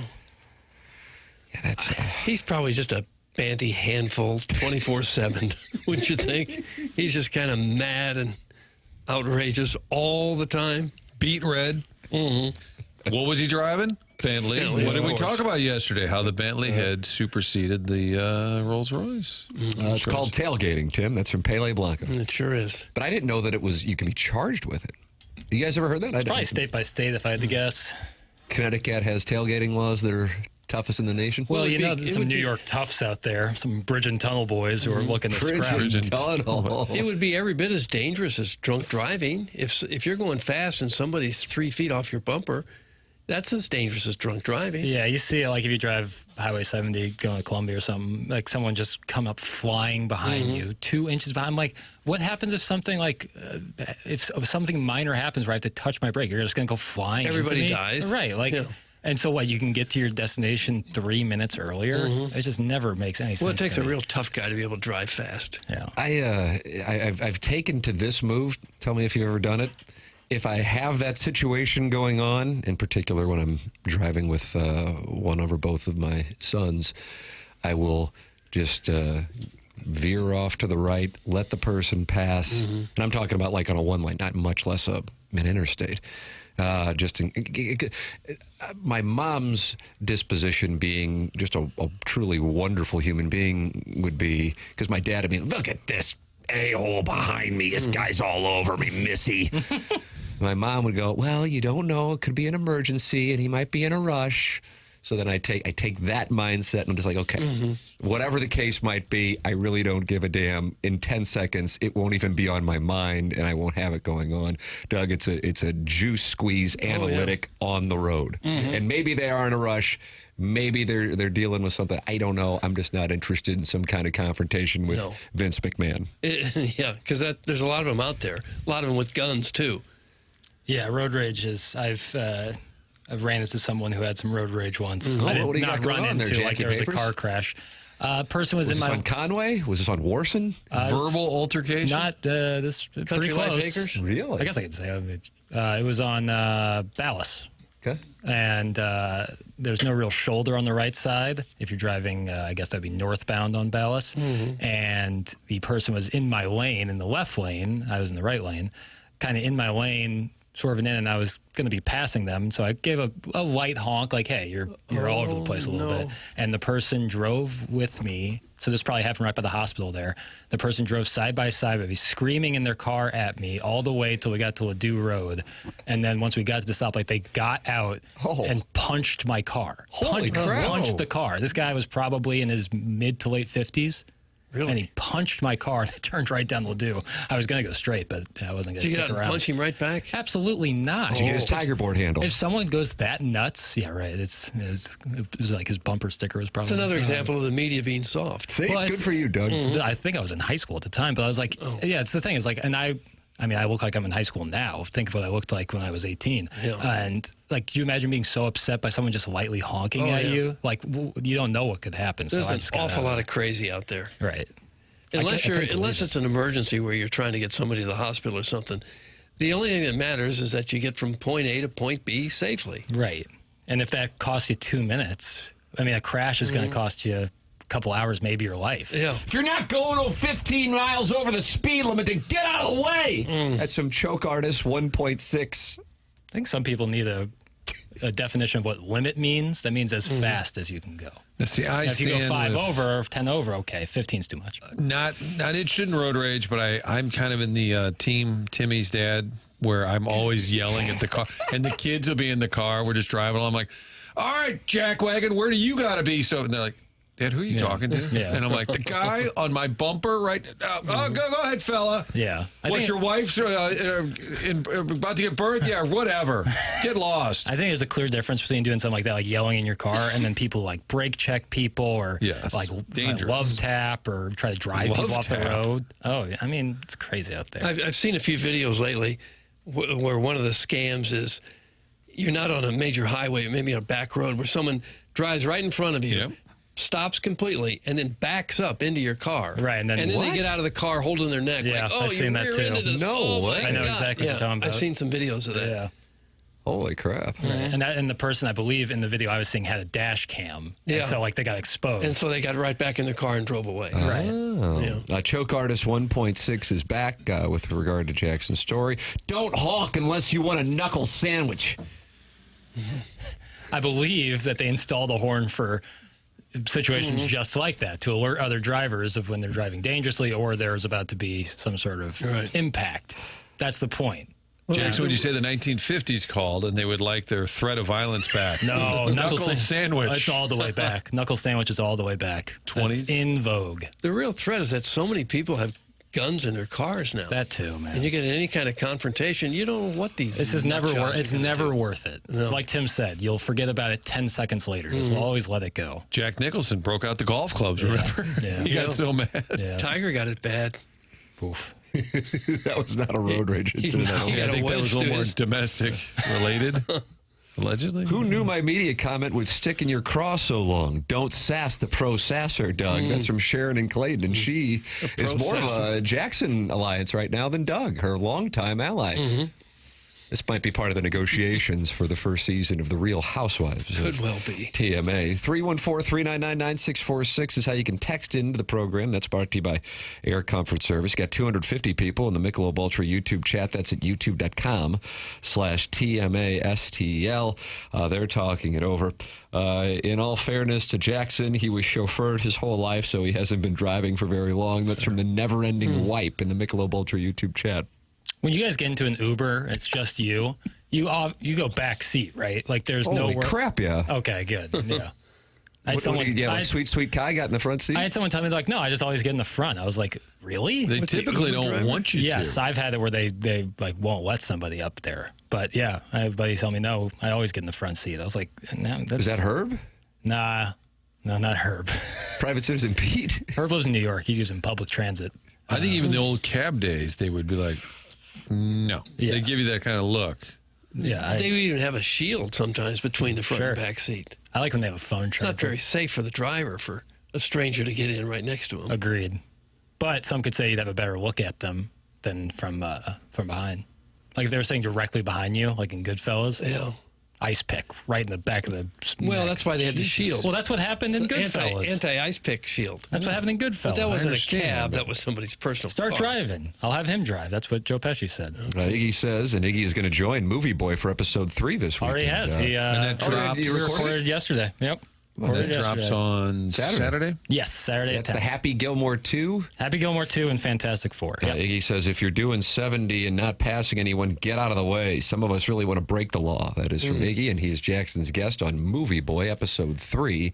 And it breaks down Happy Gilmore 2. And Jackson, you've got some news on Happy Gilmore 2. Ladies and gentlemen, it's my pleasure to introduce you to Jackson Burkett. Yeah, per Variety, Adam Sandler's Happy Gilmore 2 debuts to 46.7 million viewers. It's the biggest Netflix U.S. film opening ever. How about to that? No, to no surprise, honestly. I feel like 0.7 million of those are coming from my house. My son has watched that now, I think, 7 or 8 times. Really? Is that good? I don't know about that. Ooh, no. To a 7-year-old. It's that good. Yeah. No, I wouldn't say that's necessarily reflective of the quality of the movie. I would say more the marketing and the amount of people, like stars in it, who are promoting it. Kind of a more quiet time in terms of streaming movies, all of that combined. Yeah. And just a remake or a legacy sequel like this. I anticipated this would be massive. Doug, did you call it a legacy sequel when it came out? I didn't say that at all. You missed the boat. It's probably not a bad marketing ploy to put a bunch of well-known people, give them little cameos, and so the millions of Scottie Scheffler fans might say, I got to watch that to see what Scottie does. Well, yeah, absolutely. And the millions of the other players that are in it, John Daly. Yep. Also celebrities outside the golf space. I mean, Bad Bunny has a prominent role in this, and he's one of the biggest international artists in the world. So, You like Bad Bunny, Doug?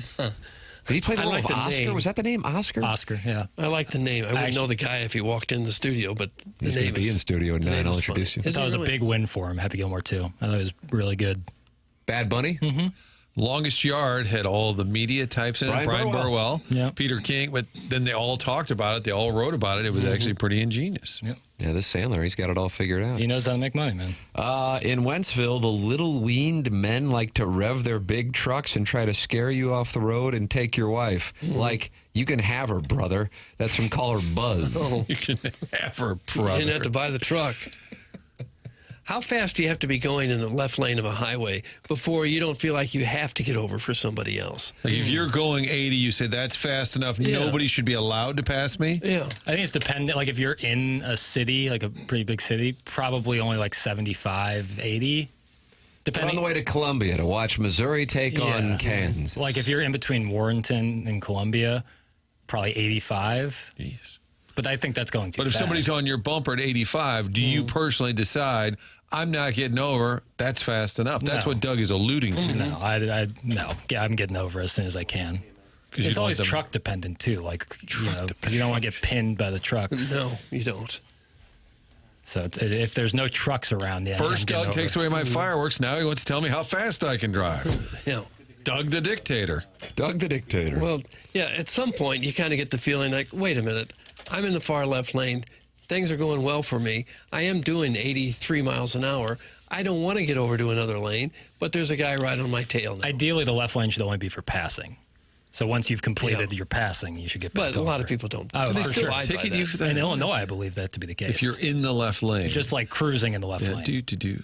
It's for passing. I bet nobody ever gets a ticket for that. Probably not Missouri. Doug, caller Adam, who is my wife's favorite caller, and from my standpoint, an absolute delight as well. It seems like when I'm out dining, I see caller Adam and his wife, and maybe when we're out, I'll get a chance to see him again. He is on the Callier and Thompson phone lines. Good morning, caller Adam. It's always a delight to see you out and about. I don't really care for stories about traffic, so if we could stop that, I'd love that. All right. Thanks for the call. We'll see you. Sounds good. I do have a real thing, and I want to talk to Doug about it. Douglas, are you there? I'm here, yes. We watched Chitty Chitty Bang Bang for the first time with our kids. Okay. And I had no idea that's where Toot Sweet came from. When you say Toot Sweet? Yeah. That was a Can you Dick say Van it for Dyke me real vehicle. quick? Toot Sweet? It's not a vehicle. It's a sucker that you blow into, and it's like a sucker, and it makes a noise, and they call it Toot Sweet. Toot right? Sweet, Toot Sweet. Yes, I remember the song vaguely. Quite Do you a little remember picture. Do you remember the child catcher in that movie? No, I don't. He was a scary guy who would catch the children. You don't remember that? I don't. It's been 100 years since I've seen the movie. A lot of people online are saying that guy's non-binary. Okay. A lot of people. Could well have been the case. What do you think about that? I don't know. I don't remember the guy. I don't. It's been so many years since I saw it. I cannot believe this is even on FM right now. I don't care if you're non-binary. Sit on my face. Oh, pot him down! Pot him down! Pot him down! Sneak attack by Adam. Who saw that coming? Adam has been suspended. Oh, wow. He's been suspended a period of 2 days' time, and I'm going to give him a 40% tariff. So that can't feel very good, and that will affect trade. So he has been tariffed 40% and suspended? Yeah, 2 day suspension, 40% tariff. Sharon and Clayton, we don't particularly care for your call, so if Adam could stop breathing, we'd appreciate that. That's Sharon and Clayton, and she has issued a response, and it doesn't look good for a man who I think has been the TMA Caller of the Year before. Is that correct, Jackson? I know you have the year-end awards in front of you. Yeah, I believe he was the first winner, if I'm not mistaken. It's been a while since he checked in. Remember when Adam's calls were at least mildly entertaining? Yeah, me neither. Terrible. That's from Beercats. Not little Beercats. Beercats, first generation. Yeah, the big guy. I'm still a Adam Lemming. You liked that call, did you? I feel like he was quicker to get to the Doug innuendo. Because I think he knew the short leash was there. Or pitch clock. And he's like, I better do this real quick here. Yeah. Stop reading texts from Cottleville. Honestly, I'm surprised they have electricity out there. That's from a Webster Groves. Martin, as you know, there is a lot of tension right now between Cottleville and Webster Groves on the program. And they feel like we're reading texts from Cottleville. But Buzz, I think, is in Wentzville.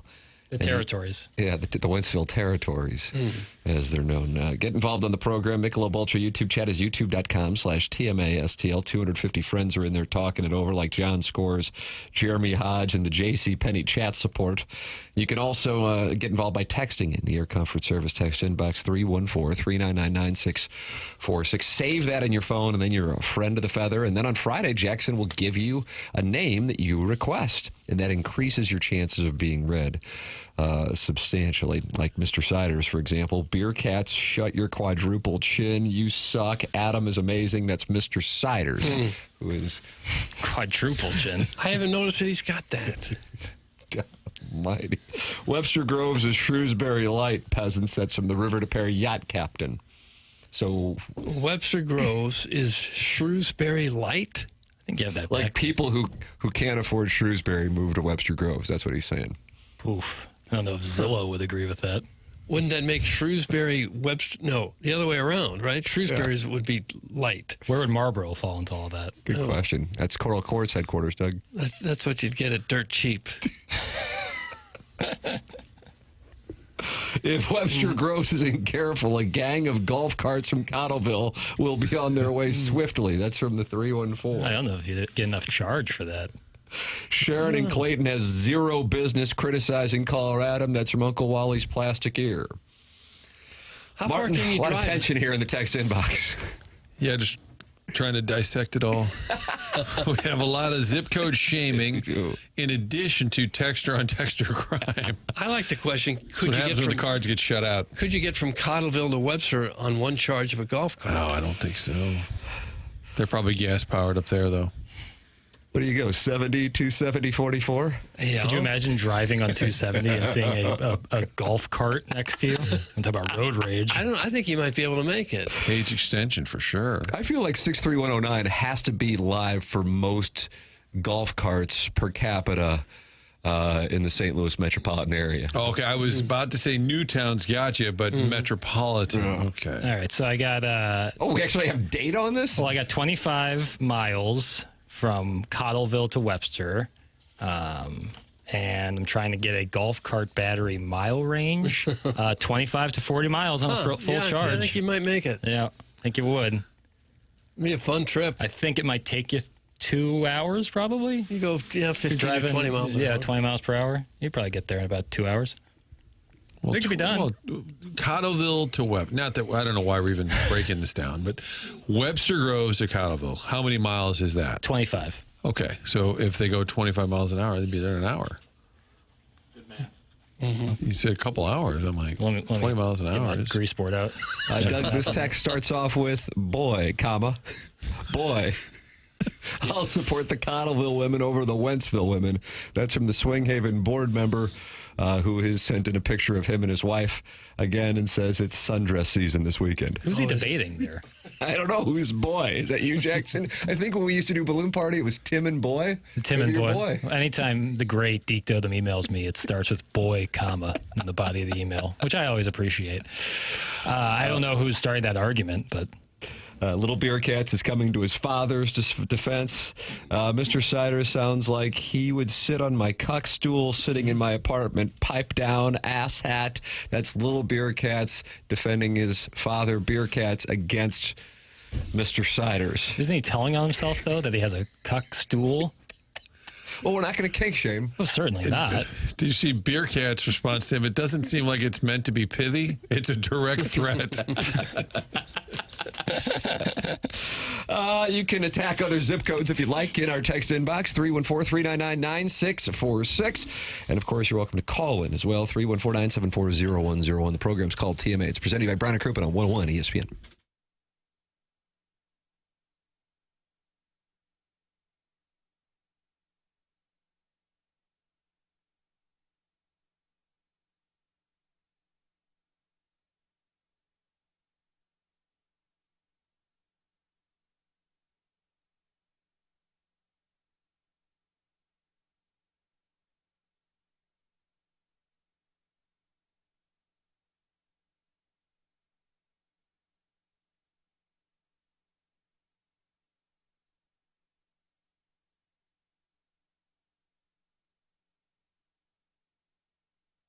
FlyMidAmerica.com. That's the website to check out if you want to book a flight to go to Florida. 7 different locations. If you're looking to go to Gulf Shores, Knoxville, Tennessee, Hilton Head, Las Vegas, all of these great locations available from Mid-America St. Louis Airport. Muscuda, Illinois, not far at all from downtown St. Louis. Great pricing through Allegiant Airlines and the convenience of this airport that's about to expand. Beautiful location there, and convenience. That's what it's all about.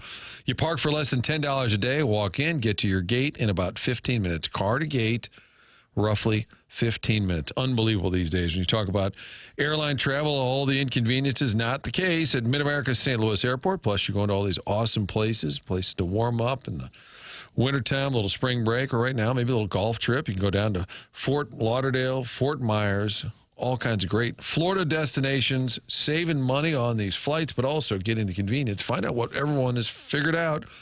Great convenience, fun locations, all at Mid-America St. Louis Airport. Book that trip at FlyMidAmerica.com.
This is Jackson with the Sports Center update, brought to you by Saliga Heating and Cooling. Let's try this one again. The Cardinals take on the Marlins tonight, 6:45 p.m. first pitch. It's the rubber match as the Cardinals try to salvage the series against Miami. Miles Michaelis on the mound for the Redbirds. I did it.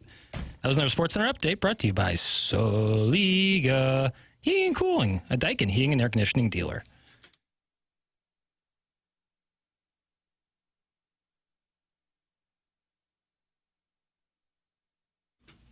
Oh, water runs dry. Phew.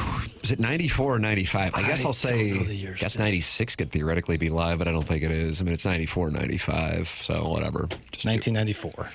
Just do with it what you want. I don't really give a damn. Okay. It's TMA's 101 ESPN. The program's presented by Brown and Crouppen. They're online at brownandcrouppen.com. Doug, you want to guess what their phone number is? I mean, I don't have to guess. 314-222-2222. Yeah. Who's going to be in tomorrow, Jackson? Ed Herman? Ed Herman. Crouppen? Ed Herman will be in.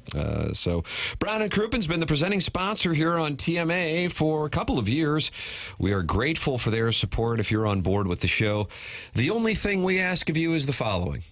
Support the sponsors. That's it. That's the name of the game, Doug. Support the sponsors. That's it. And if you're in a spot where you need a personal injury attorney, we recommend somebody who is local, and that is Brown Crouppen. If you are in a spot where you were injured in an accident, don't you want a local law firm, one that knows how to handle the ins and outs of your case in the local environment? That's Brown and Crouppen. Ed Herman, Terry Crouppen, Andy Crouppen.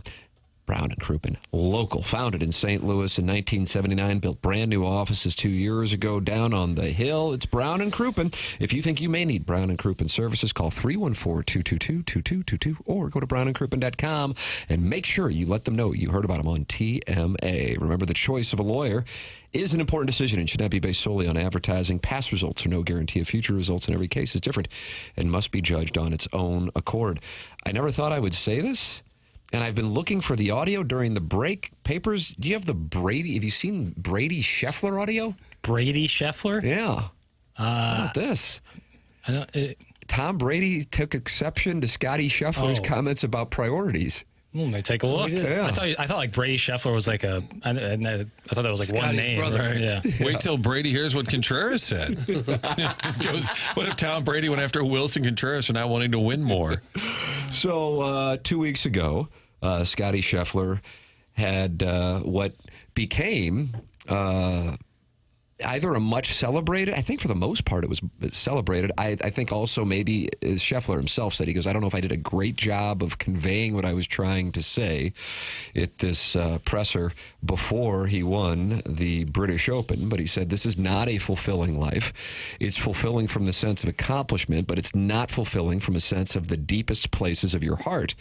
And that's why I talk about family being my priority, because it really is. I'm blessed to be able to come out here and play golf, but if my golf ever started affecting my home life or it ever affected the relationship I have with my wife or my son, that's going to be the last day that I play out here for a living. So Tom Brady said the following. Scottie said he'd rather be a better father and husband than a good golfer. And my question is, why are those mutually exclusive? Sure, they're different blocks on the pyramid, but they're part of the same pyramid. They're connected. For instance, I think part of being a great father is being a great example of doing what it takes to take care of your family. I chose to do it by playing football. My dedication to the sport, the hours of practice, the moments when I was laser focused, those were times when I believe I was doing the best possible thing for my family and my kids by prioritizing my profession and teaching. By example, what it takes to be really good at your job, what it takes to follow through on commitments, what it takes to be a great teammate, and showing them also by example that work is a big part of all of our lives. Brady went on to explain that your kids pay attention to everything, and for Brady, the way he became a great football player and the work he put in to get better is able to serve as a positive role model for his children. This was on, I guess, Tom Brady has a newsletter called 199. You need a Doug, newsletter? do you subscribe to Tom Brady's newsletter? Should we just create a newsletter where we can give our takes, I guess? Okay. Sure. Interesting. The TMA Gazette comes out monthly. It's become his personal code for mindset, motivation, and mastery. Yeah. So it's a newsletter where he wrote all of this, so there is no audio for that. Seems like it's just two different philosophies from two guys who are at the very top of their sport. Just two different approaches. Seems like a great opportunity for him to brag about how great he is. to be honest with you. Like, I don't see what all that even meant.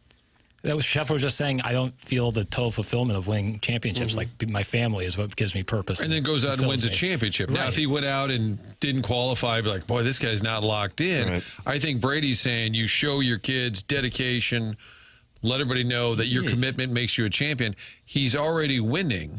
He's just saying it didn't fulfill me. He could never put his golf spikes on again and take care of his kids, their kids after them.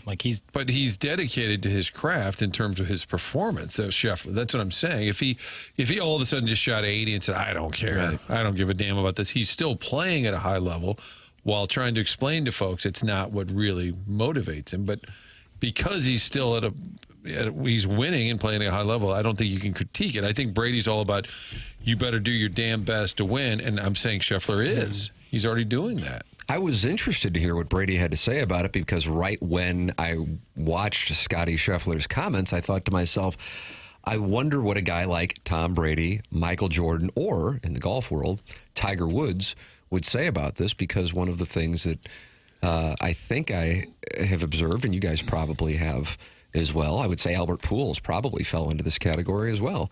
The ingredients for greatness comes with a mental preservative of sorts, in that the great ones oftentimes have this, whether you consider it to be a compliment or a criticism, this hunger that can never be satisfied, and therefore they pursue working out, practicing to win as long as they possibly can.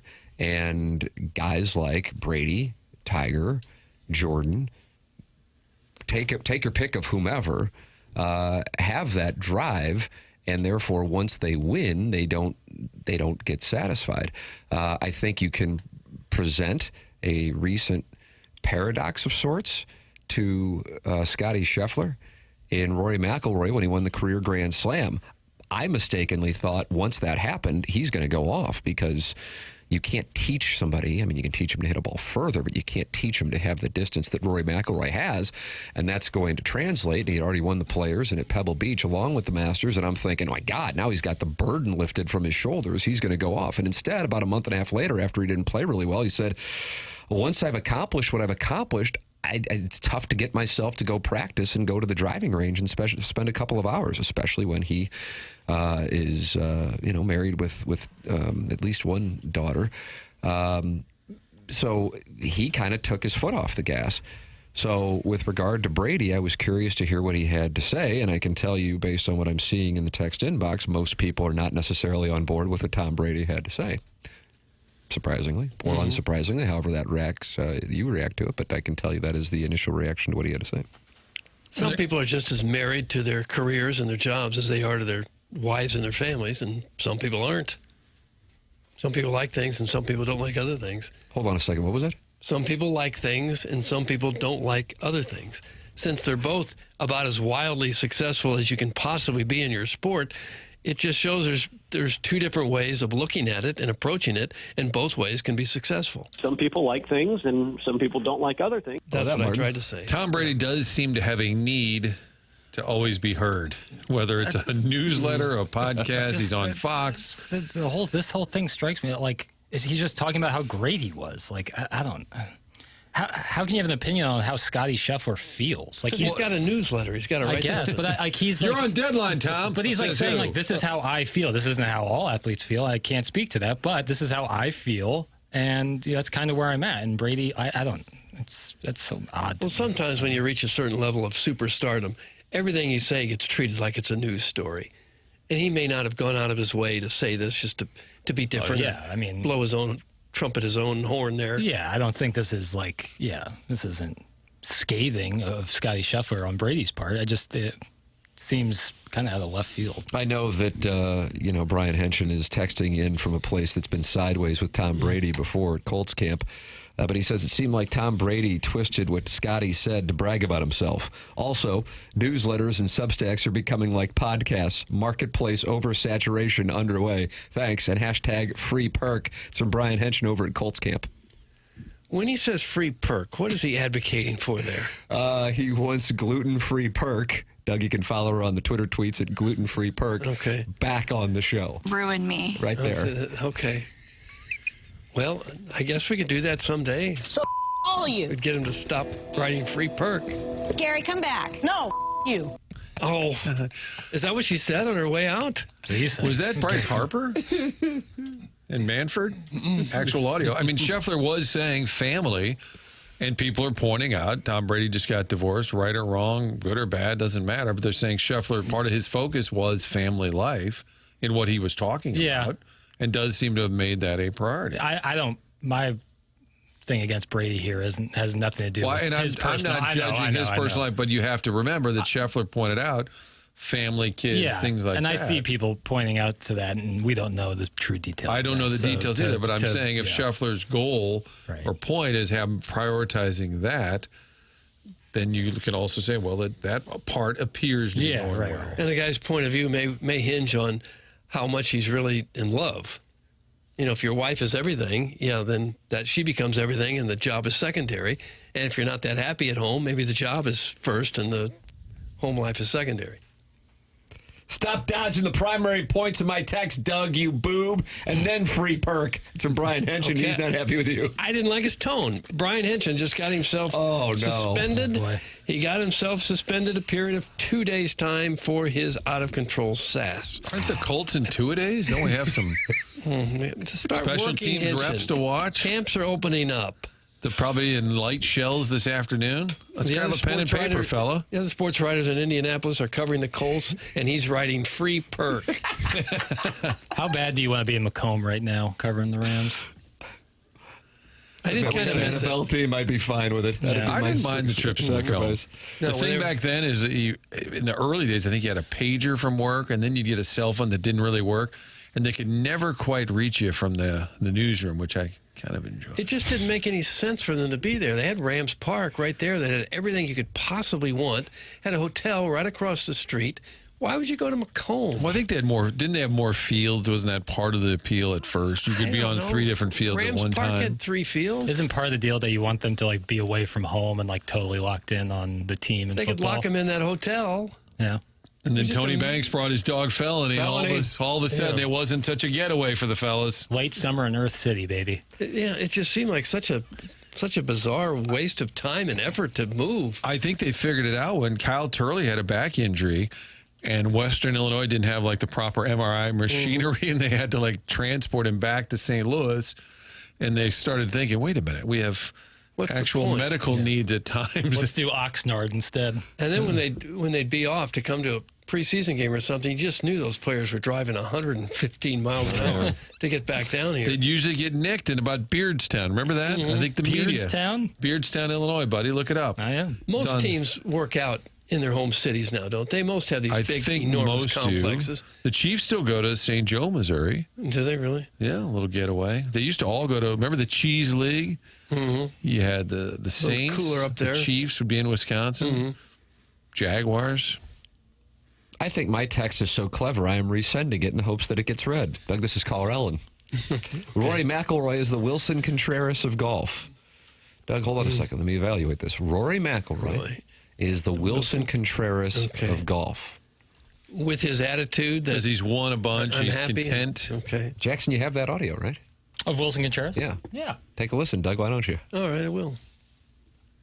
Hit the lever, please, Pale. No, I'm good here. And I already talked to Mo earlier this week, and everything is still the same. Like I said, this is a business, and it doesn't seem like he wants to trade me. I say no. We're good. I don't think I have done enough for me to leave the city yet. I like the challenges, and I don't see what's going to happen during the trade deadline. The only thing I can control is how I perform on the field and how I treat my teammates and how this clubhouse stay with the good vibes. The noise of the trade deadline. You have to go through it once at least for everybody to understand how that feels. I went through it, and right now the only thing that I can say is just try to stay focused on the game and try to do your best. If you get traded, do your best with the new team. If you don't get traded, keep doing your best here. And remember in Chicago, he had a farewell that they did like a big send-off, and then they didn't trade him. Remember that a couple summers ago? Yeah. All those Cubs were getting 22. moved, Chris Bryant, Baez, but they gave Contreras like an emotional send-off at Wrigley Field, and then he didn't get traded. To his point, maybe he feels like he owes it to St. Louis and the fans, potentially this is how he feels, to go all in, and he thinks, okay, I'm not leaving until we get this turned around. I mean, there could be, I mean, it's easy to mock, but there could be something noble there. Yeah, I don't know how you could have too much of a problem with what he just said. He said he hadn't accomplished what he wanted to here yet. He must have said elsewhere, like, I've already won. I didn't hear it in that clip that there. was a John Denton tweet. So he may, that's the part that stood out to some people. Don't you want to win more? But he has said this theme a couple of different times where we got to do better. I want to do better. And he feels signing here, he owes the fans more. But it's interesting that Mo approached him, which makes me wonder, have teams asked about Contreras, or was Mo looking to shop him just to save? They still have 2 more years of Contreras under contract. So did Mozeliak go to him because there's a market for Contreras, or was he hoping to create a market? And it doesn't matter because the player doesn't want to go. Caller Ellen is the Garrett Hampson of texters. That's Cuckleberry Finn. Cuckleberry Finn did not like the repeat text that Rory McIlroy is the Wilson Contreras of golf. Now they don't know that's a repeat text unless you tell them, right? But she said, I think my text is so witty, I'm sending it in again in hopes that it gets read. And now she's been shot down. Big Paz is not happy with me wearing a jacket. Is Tim wearing a jacket in the studio? It's 100 degrees outside. It's hotter than a possum threesome in a mailbox. Doug, that's Big Paz. Gosh. I'm also wearing a Corzette. Martin's wearing a hoodie. It doesn't matter how hot it is outside. It's about how cold it is inside. Yeah, we dress in layers in here. There are different parts of the building that are colder than others. Trust me, I would much rather not be wearing this, because when I'm walking from my car into the building, I'm like, what in the hell am I doing? Oh, yeah, when I get into the studio, it's about, I think, 62 degrees would be my guess. Yeah. So that's the reason. Big Paz, fair observation. I was outside my house yesterday, and I was like, God, it's please, I'm like, oh, I'm wearing a top in 110-degree temperatures, like Martin Lawrence preparing for a role. Ooh, I like that reference. Remember that? Yeah. He was Did out. you ever parade around your house in boy shorts? Clip that off. Did you guys ever get a part of that trend, the sweatsuits? No. Didn't the yuppies in Christmas Vacation have those? Oh, that's right. Margot and Todd. That was Julia Louis-Dreyfus. Doug, who was her husband in Christmas Vacation? I don't know what the guy's name was. We're about to find out. We used to wear sweatsuits like around the house or something. Oh, in tribute to Run DMC? But we didn't wear them to work or to school like people do now. Martin Lawrence was training for a movie. He's trying to lose weight, and he put on like one of those I think he actually had on like a parka and was running in Beverly Hills and passed out because he's a little overheated. Nicholas Guest played. Related to Christopher Guest? Yeah, that's his brother. Is that right? What that? I was just going to say he feels like one of the guys in that kind of comedy circle. Jamie Lee Curtis' sister-in-law. So there you go. I would really like to get a movie boy edition on the Christopher Guest films, Best in Show, Waiting for Guffman, and A Mighty Wind, because you have not seen them. Yeah, so I've been thinking of because I'm planning on a twice-a-week release schedule. Wow, this guy's up in his game. Starting soon. I'm hoping. That's what I want to do. And I was thinking one of the episodes every week would be like a spotlight of a movie I haven't seen. So how can you do that? Well, I'd watch it and then talk about it. Like first time Isn't viewing. that what all film reviews mostly are? Like, well, the new movies I'm talking about, these would be older movies I haven't seen. Jackson goes into the vault. Yes, like a spotlight, and I can bring people on who really love that movie. Can I come on Movie Boy to talk about The Girl Next Door? Yeah, I can watch that. We can do a spotlight on Girl Next Door. Now, this is like Timothy Oliphant. I'm like skating around, just basically stealing from all my favorite movie podcasts, but then this would be like basically just totally ripping off the rewatchables that the Ringer does. But, it's kind of meta because everything in movies is taken from one thing or another. Tim, you could do it on Wet Pink, but someone stole it. That's exactly right, Martin. Unfortunately, my good friend Dr. Jack Neerman swallowed his chewing tobacco and was vomiting in the same living room restroom that Joe Roderick used at the St. Gabriel School picnic. Was that 2014 when he did that the years to my father? So I was tending to that, and then while I was in there, somebody stole the film out of my parents' VHS that we were enjoying as a group of high school students together, which, of course, in hindsight is not perverted at all. Your thoughts on that? The morning after at InsideSTL.com, Design Air sponsoring the whole thing. Guys, how about The Hunting Wives? Sappho's galore. Damn good show. That's from Scuba Linneman. Jackson, have you watched The Hunting Wives? No. Wow. It was kind of dismissed, So I got so much to do. Like, I got so many other things to watch. I got, I'm trying to start up a movie podcast here. I'm trying to cold start a diesel engine. I don't have time to waste watching Hunting Wives. Where does that come from? I'm working over here trying to get the movie podcast rolling. Well, just start with one a week, buddy. Don't go too fast. Think that happened to Boston Market. Why are you going to two so quickly? It didn't happen to Boston Market. He's trying to transition to a different full-time job. Is that what's going on? Yes. No, what? No. Hey, you leaving, bro? No. I do the podcast here. But I think twice a week is better. Because, I want to, closer, the Happy Gilmore podcast should come out, today, or yesterday. Because it's people have seen it, it's fresh, people want to hear stuff about it. But, ideally, that would come out today, and then you could do some later in the week. Are you sideways with the distributor? Is that what you're saying? Just get a quicker release? No, that's not my beef. Maybe don't hold yourself to a rigid schedule. Just do one when you need to do one. No, I prefer. I'm going to try at least to have a set release day schedule. But things will change. I like when sports guys say, "This is an emergency pod." I like that. Had to hop on here. Bill Simmons loves an emergency pod. Had to hop on here and get some of this stuff out there. Mm-hmm. It's like starting a cold diesel engine. I got to get this rant off my chest here, then we'll get to some calls. We'll get to some calls. Iggy is asking, if Movie Boy gets no sponsors, will you quit like Pepper and Jeannie? No. Wow. You'd keep doing it without any money coming in at all? Yep. It's a passion project. Huh. Yeah. Well, got to keep plugging. The only time you can never get sponsors is if you shut down the podcast. Oh. The infinite game. I hope my kids are listening to this. The infinite game. So you stay got in the game. Tom Brady approach.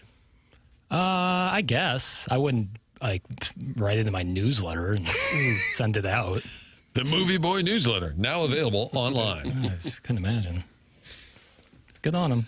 He's a goat, so you can do what you want, I guess.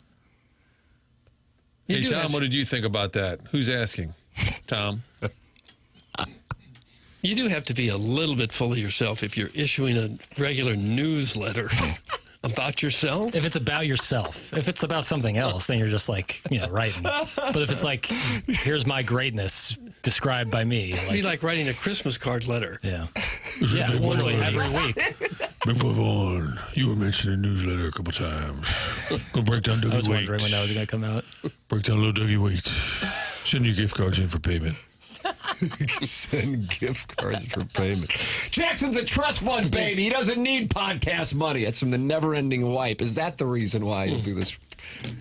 Yeah, that's right. Yeah, it's because I'm sitting on a nest egg that honestly you couldn't fathom. It's that kind of money. Martin Lawrence in 1999 went running in a plastic suit. Yeah. Collapsed, went into a coma. I forgot that it was that really? severe heat exhaustion. Sound like a movie, but this is real life. No, he was hospitalized. He was trying to cut weight? Hospitalized, placed on a ventilator. Yeah, boy, that's why they make those kids doing wrestling now take hydration tests too, so you can't just deprive yourself of water to cut weight. It's dangerous. That's dangerous. Horrible in high school wrestling that they make kids drop. Kids aren't heavy to begin with. Right. They make them drop another 10 pounds to get down to a weight class. Right. It's almost all water weight usually, and hence the hydration tests. Your thoughts on hydration tests, 314-399-9646. So you can text in, then you can email in for our Design Air Heating and Cooling email of the day, the morning after, at InsideSTL.com. The program's called TMA, and it airs on 101 ESPN.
the Cardinals really let this one slip away.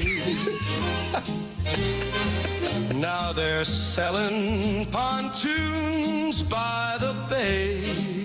There's also pontoon things. Nothing We've really come a long way from the heat is on. Except their pride. And now that's even starting to slide. Why do you even go to hear music like Attendance this? is low. Good question. Probably Speakeasy. Yeah, the Speakeasy. Could be, yeah. TMA 101 ESPN. The program airs on YouTube, youtube.com/TMA. STL. Tim McKernan, Doug Vaughn, Martin Kilcoyne with you. Mark Hanna is the sponsor of our 9 o'clock hour. He's online at evergreenstl.com. Martin, I deep teased it deep into the Stiefel dossier, KSDK's list of St. Louis's favorite chicken wings. And does this include chains? I'm assuming yes, right? Let's take a look at the list. I think the answer to that question, Martin, is no. Okay, good. These are all local establishments. So like a Hooters would not be in the mix. That is correct. Okay. Would you like to fire pucks on net? On So down. It's your station. Yeah, seriously. Who's doing But it sports gets tonight? down You to, or Frank? ultimately, it's getting down to one guy's list, right? No, they one took a Gallup poll. No, they didn't. Did Rennie one get to guy weigh made in? the poll. Doesn't say anything from One Reddit. guy would have made the poll. Well, look at tell chicken. Janelle Run Reynolds away. that. It's her column. Janelle Reynolds made the poll. You think she went around to all 100 employees at KSDK and said, "So what do you think? top four wings." Hey, Mike No. Bush, will you take a wing test with us? I'm busy here making a difference. From Illinois to Missouri, fans didn't hold back when it came to shouting out their favorite wing spots. Okay. There was a clear winner. Would you like to take? No. Can you give, and in all seriousness, can you give me any kind of hint? How about Cybergs? Oakville. Oh, that's that place right on Telegraph. I can't accept that. Jim Thomas's house. Not Frankie G's, but that other place closer to 270. Giannino's. No. Oh, the other one. I've been there. I've even eaten there a couple times. Hot Bills. Hot Bill. No, it's Ooh, just give me there. It's like just half a mile off of 270. Delaney's. No, You already said it. you did say it. Yeah, you said it isn't that. Frankie G's? Yeah. Oh, I was thinking a different place. I was going to let it play out. I should have. It's my bad. But what's the place I'm thinking about? Are you thinking of Garvey's? No, it's a sports bar type You got thing. the right Cafe answer. We're Telegraph? still No, deep. Blarney Stone? Blarney Stone. That's what I'm thinking about. Okay. Not on the list. Not But on it was the list. Frankie G's. Frankie G's Okay. got the most votes. Okay, well that tells you where they would have canvassed for these votes. 'cause Not I'm sure- accurate because Frisco's in Cuba, Missouri got a bunch of votes. Oh, So did Poor Richards in Fenton, Missouri. Anybody ever been there? it's trending south and southwest. Chairman Kurt, your analysis. They're in the same vein as those Fenton Bar and Grill wings. Oh, I love those Fenton Bar and Grill. Not wings. necessarily I go out there, I see that Chuck, Doug. He's a listener of the program. Clemson guy. Chuck. Yeah. Okay. He's had some of his former teammates from Clemson when I saw him a week or two ago. Sammy Watkins. Soccer. Oh, Not to say Sammy Watkins didn't play. Prior Fort Myers, Trevor Florida. Lawrence Yeah. on the soccer team as well. I don't know. But according to this poll, a lot of people are going to Cuba, Missouri to get their wings. That's right. Is that what you're telling me? I just read what's in the teleprompter. Have you ever met anyone who would drive to Cuba, Missouri to get chicken wings? Ever? And then drive back. No one would do that. So No this one. was a KSDK poll question, not a reporter's analysis. Would it be a walrus move to get a hotel room in Cuba so you can have the wings and then retire to your hotel room? Kind of would be. God, boy, Doug, that's you call those professional eaters? You have That's so what you say many happens wings. at Lambert's, home of the throne rolls in Sykeston. So many wings you couldn't drive home. Front desk person asked, "So what are you in town for?" I just want to have an order of chicken wings. Mm-hmm. Doug Martin said he went into Lottawatta Creek. And you were impressed by there's a commitment to the task. That would be like getting a hotel room in Cuba so you could eat your wings and then retire to your chambers. This might be the Central Corridor, maybe, but what's Lottawatta Creek? It's an establishment in Illinois. Yeah, it's like Southern-style cooking. Big heavy meal. They used to Fill you advertise up. a lot. I guess it's still there. They still do some TV spots. Poor Richard's, Fenton Barn Grill, Bill Giannino's in Oakville, Billy G's in Kirkwood, Joey B's, B Halls. Remember they came in here? Tasty. Ooh, Tiger Stripe. do not play, man. Fandango's Sports Bar and Grill in Kirkwood, and the Tilted Skillet in Washington, Missouri, Doug. Oh, wine that country. rounds out your Okay. top 10. They're just trying to hit some hot zip codes to say, listen, we're not just all focused on one particular area. I'm just not buying the poll. Sounds like you were I think we have to have Channel Janelle 5. Reynolds on to defend her poll. Okay. Milo's on there. Nice. Hill classic. I just don't know that people make long drives to go get chicken wings. They're not going to drive to Washington. They're not going to drive to Cuba. When any restaurant within a mile of where you are at any one time is going to have a chicken wing for you. If you're getting wings in Cuba, make sure to head down the road to Steelville for some tiramisu. That's from Minute Bowl eligible. Apparently, they're known for their Don't have to drive that far for Tiramisu in this stuff. Steelville.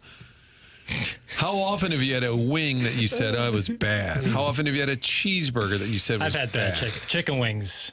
They're Isn't that But oftentimes medium it's the enough? texture of the wing. Yeah, I don't like breaded wings. There's some exceptions, but like when they're Three breaded. Kings has some good breaded wings. I'm just Yeah, telling you. I mean, yeah. that's my own opinion. Some It's- people like some things. Some people don't like other things. If it's heavy breading, but sometimes like you ever have it where you bite into like the drum of a chicken wing and the bone splits in half, and now there's all that. What's going on? Why does that happen? There's all that grease or marrow or whatever lives Bone inside marrow? there. You're eating. You're not supposed to eat the bone marrow. I think on beef, it's like a delicacy. To cut open the bone and eat the marrow? Yeah, bone marrow is a specialty. Cut that off. Is that Mulligan's not being on a list of damn travesty. That's from Big Paz. Who was not happy with me wearing a jacket. I don't know how Kind you of could craving wings possibly- now, I got to be honest. I don't know how you could possibly go to enough restaurants and sample all the wings to come up with a real legitimate list. Who's got that? Who's that hungry, and who's got that kind of time to visit 200 or 300 different restaurants to try the wings? You don't. You poll people, and that's what. Friend of the show, Brian Bartow, longtime Cardinals exec, PR aficionado, says Garvey's trashed wings. So we're gonna have to make a road trip. Wow. Check them out. Trash wings, or is it always the same? It's just like a double fried wing? Is Yeah, that it's like the fried, trash? sauced, and fried again. Oh, yeah. So like the sauce gets fried up in there. And then sometimes the move there is to get a side cup of the wing sauce and you dip the trash dippets? wing. Ooh, dippets, in the Doug, wing dippets. sauce. I can't get past Jackson cutting open the bones of. That's not. I'm not You're biting into it when it falls. You're talking about cow. That's like a steakhouse thing. Like bone marrow is like a. That's what delicacy. you're eating. You're eating the bones. I think they cook it. Yeah, Chairman, you have a background in meat, cattle. I'm not crazy here. I think a lot of times it's used as like a broth. You can use it to cook. You can also sip it. I recently dabbled in some beef tallow. Yeah, what is that? Because That's fat. It's just I fat, saw the right? Steak and Shake billboards for all the restaurants that don't exist, and it says that they use the beef tallow for their fries. Yeah, it's beef fat, right? Beef fat. Yeah, That's beef fat. different. Okay. Chairman, you dabble in meat. What can you tell us? I mean, not pejorative. I'm just, has a background in meat. Why is this wing discussion happening today? Yesterday was National Chicken Wing Day. Fact check me, Piddles. That's from the 636. So we're day Tell behind. me why they did the poll. That's exactly right. So now we're getting around to discussing their poll. The results of the Gallup poll. There's a lot. It's like always National Something Day, so I can't keep it all straight. Like today.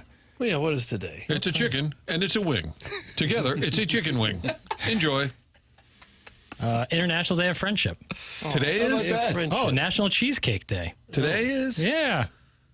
How will you celebrate? Cheesecake is Factory. Is that that's a still lot. open at the gallery? Oh, I think yeah, so. for sure. Getting enormous portions. The menu is like a Bible. Encyclopedia. Yeah, I bet Beercat's fat ass knows where the best wings are. That's from Mr. Ciders, who's still not nice. pissed. Oh, wow. Who's still pissed at Beercats from his text. I think he said he had a Clock out. quad chin. Oof. That's going to activate the father-son tandem. Because of here comes Beercats. Little Beercats, and he's got a folding chair. Look out. You're welcome to text into the program, 314-399-9646. Save the number, become a friend of the show, and then starting on Friday, Jackson will, if you request it, you have a text name in the Air Comfort Service text inbox. It is 9:44 in St. Louis. Time check brought to you by Clarkson Jewelers. The program is called TMA, and it airs on 101 ESPN.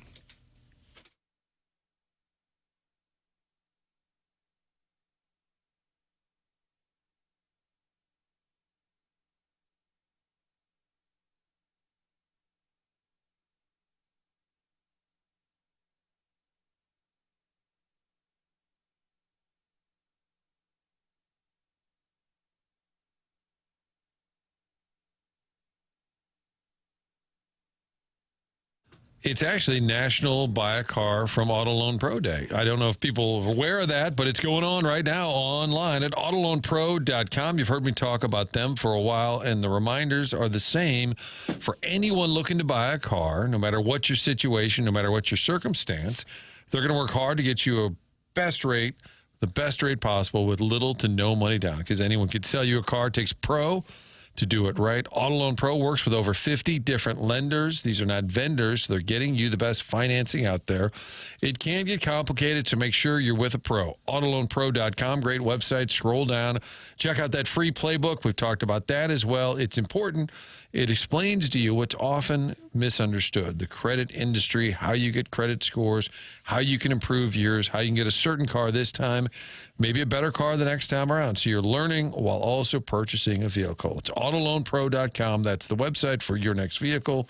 No matter what your situation is, Auto Loan Pro is part of the Lita family.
Doug, is this Bad Bunny?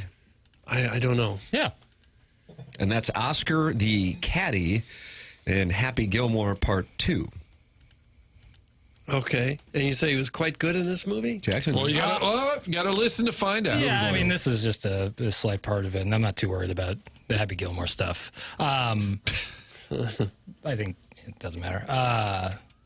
I was surprised how good he was. Yeah, he was funny, and I had some trepidation going into it, but I thought he was really funny. What's Bad Bunny's genre of music? Latin music, okay. Latin pop, hip hop, hip hop, R&B. Well, I enjoy Latin pop at times, but not huge into the hip hop. But he crosses over into both. You're telling me? Yeah, like that song I just played, I would say is more of the hip hop.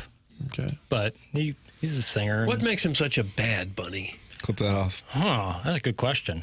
I don't know. He's insanely popular. Okay. Great music papers. That's from Jackson's Boy Body. Thank you. That's nice to come from my boy body. Oh. Is that little bitch, Mr. Ciders, still talking? Must be someone I cucked. It's okay, Ciders. Your gal finally got something. And it got a little vivid right there. Be happy for her. You and your little member just aren't enough. Who wants the text name Mr. Ciders' Little Ween? It's available. That's from Beercats. And Doug, we have crash out. We have a real situation developing here. Work, bitch. And the text below Beercats is from Lil Beercats. Father-son just firing back and forth. It's like when that father-son on the south side of Chicago attacked the Royals' first base coach. Is this guy serious? He's easily on his third McDonald's breakfast meal today while his fourth chair of the week is about to collapse under him. That's from Little Beercats. Fourth McDonald's, that's a lot. You'd be taking a lot there. Like 4 McMuffins. That'd kind of probably be your day, wouldn't it? Well, you would think, but if you could get those down in the first place, you're probably going to go ahead and eat more later. Oh, for sure. Yeah. You're not laying a base to get your fuel for the day? Yeah, real momentum, really. Yeah, you do have momentum. You're right. If you've already taken down 4, you stretched out the stomach a little bit, so we can probably accommodate a little bit more. Laz Diaz was working the Cardinals game last night, the umpire, and I said, wait, that's the guy who got attacked. Laz Diaz at Comiskey Park. Oh, remember is that? right? Laz Diaz. And I don't think it was a father-son. Because remember, in honor of Beercats, there was a father-son attack once of an umpire where they did it together. Oh, God. Father-son. Kind of a bonding moment. Laz Diaz, that was not Laz Diaz. He was attacked by an intoxicated fan while umpiring first base in a game at Comiskey Park. The fan, a self-described Cubs fan, had attended a game at Wrigley Field earlier in the day and been drinking all day. Imagine that. And took the L back down to the south side. Laz stifled the attack, and the fan was later sentenced to up to 180 days in jail. Learning. Mr. Ciders continuing. I bet Lil Beercats texts his dad after every time he defends him. Dad, did you hear me? We're the best Hoosiers on the radio. Why don't you love me? That's Mr. Ciders, and Doug, this is... Okay, it's getting ugly. Calm down. I don't even know what caused this. Why? It's tough to have the breadcrumbs to follow the inceptions of these fights that are going on. What had people angry in the 7 o'clock hour was Sonny Gray complaining about the heat in his performance last night, and also that he's not going to waive his no-trade clause. Here is the Cardinal starter following last night's loss to the Marlins, in which he was having a tough time gripping the ball. All right. I'm being honest, I'm struggling in the heat to grip anything. So then I threw the changeup early and was like, well, this kind of slips out anyway, so maybe this is something that I can just use. It's tough. It's tough. You're just wet. Everything's just wet. It's tough. It's very tough. Everyone's dealing with it, obviously, so it's not, it's not just like everyone is dealing with it. But it's tough. It's tough to grip anything. Everything's wet. Everything's wet. It is a real challenge and something that I've tried to overcome in the past years prior, just throughout my career. It's tough. Strike! Oh, strike. It's not edited either. That's raw audio. He didn't have a horrible start. 5 innings, gave up 3 runs, struck out 5. Yeah, it's pretty evident he didn't have terrible. it, though. Yeah. Yeah. You'd like him to be a lot better, but it wasn't horrible. Right. And his last couple starts, I think, also kind of color that as well. But everything was just wet. If Sonny has so much trouble with the Heat, trade him to Canada. That's from Jackson's boy body. Gosh. Everything's just wet. Like, why is he saying it like that? Yeah, it must have been raining or something. He was sopping wet. Many of them are these days. Another toasty one tonight. Miles Michaels on that. Quick clarification. Yep. The Comiskey, so Laz Diaz umpire, had a fan attack him. He handled that. The other attack, the father-son attack, tip the cap to the Beercats family, which made me think of this. They actually attacked the Royals first base coach. Remember that? Tom Gamboa. Yeah. And it was a father-son. And the picture just sort of speaks to maybe father-son and why that would be an activity they would partake in. And it's Some father and son might go fishing or golfing. Yeah. These guys attack umpires. The Chicago Tribune did a "Where Are They Now" type piece, and it said, not surprisingly, father and son have both struggled to stay out of trouble. The dad was sentenced to 5 years in prison after breaking into a car, which violated the probation he received after attacking the first base coach. The son was released from prison, but is on parole for a drug charge. So father, son, that story didn't really end too well. No. In the big picture, American sports fans. Oh, yeah. The dad. He is shirtless and tatted up and being detained by security. But American sports fans are generally pretty well behaved. When you consider how many games are played in front of huge crowds with the beer flowing, there really aren't very many incidents at all. Certainly a lot less with physical violence. Yeah, there's not anything like that. For the most part, people are pretty well behaved. Yeah. In big numbers, big numbered crowds. On the Sonny Gray Heat sound we just played, Bernie Miklas with this tweet this morning. Beginning in 2021, Sonny Gray has a 6.22 ERA in his July starts with a .465 slugging percentage against him. In all other months combined since 2021, he has a 3.03 ERA and has yielded a .352 slugging percentage. Doug. So don't pitch him in July. I guess you can give him a chance to vacation. Maybe Michigan, Wisconsin, Martin, you were just up there. That's probably a nice place for him to be during this time of year. Cool off a little bit at night. Brewers have a dome, retractable roof. Doug's there are some favorite. people that the heat really bothers them and some not so much. And clearly it must really bother him. Okay, Doug, good point. Well, I don't know. I just threw that out there. That sometimes people get flustered when they're really hot. I think Some people couldn't perform in the cold. I know, and it's not an unreasonable thing to say, although he said the word wet quite often. Everything's just wet. Wet. Kind of a Matthew McConaughey type spiel. Really, yeah. But I think on top of the fact that he's already been noted for being a man of routine and needs certain days to get ready, and if he's scratched and he's not going to be ready the next day, they went 9 days between starts, and therefore he couldn't pitch against the Cubs, even though that math didn't quite add up because they added a sixth starter. On top of all of that, I think people are having a little fatigue.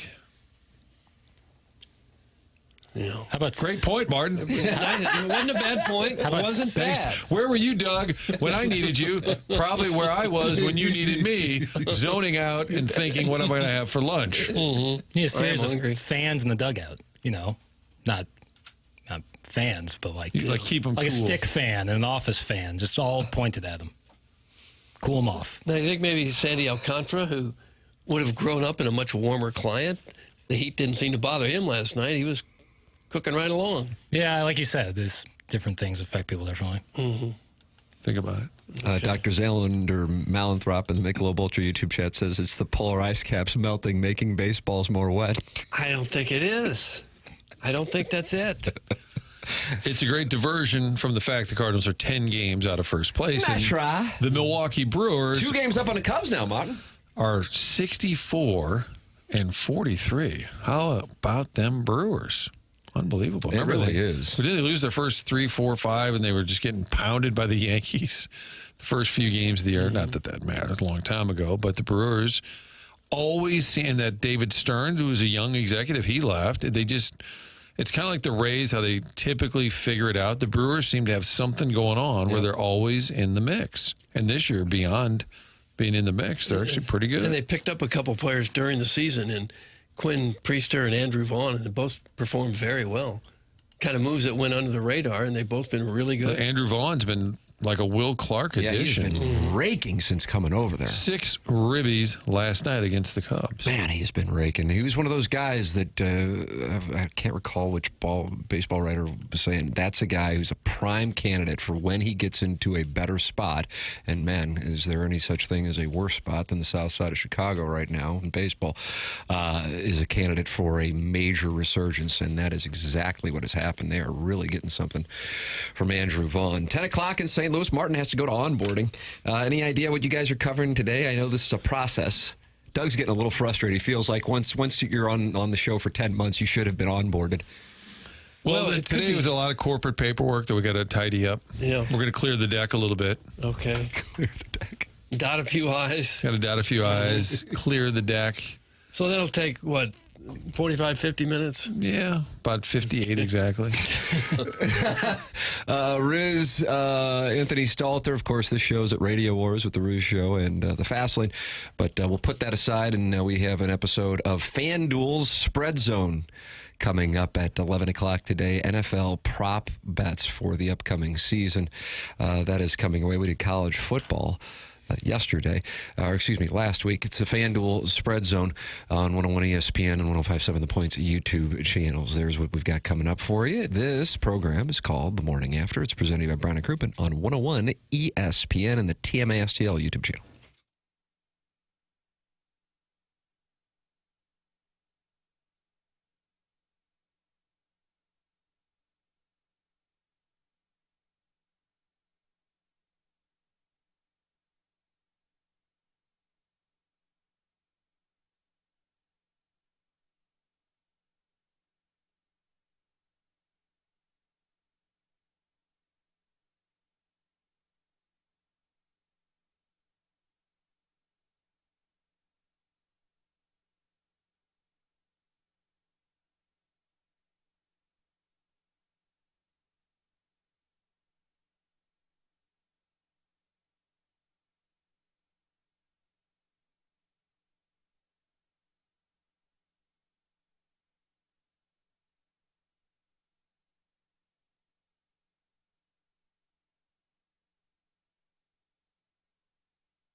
This is Jackson with a Sports Center update. It's driven by Johnny Londoff Chevrolet and Johnny Londoff Autoplex. Cardinals back in action just 48 hours, less than 48 hours from the trade deadline. A lot of coverage of that coming your way on 101 ESPN throughout the day today and tomorrow. 6:45 tonight for the Cardinal game against the Marlins. Miles Michaelis on the mound for the Redbirds. Those in their Sports Center update, driven by Johnny Londoff Chevrolet and Johnny Londoff Autoplex. See them at londoff.com. Chevy, together we drive. Are you kidding me?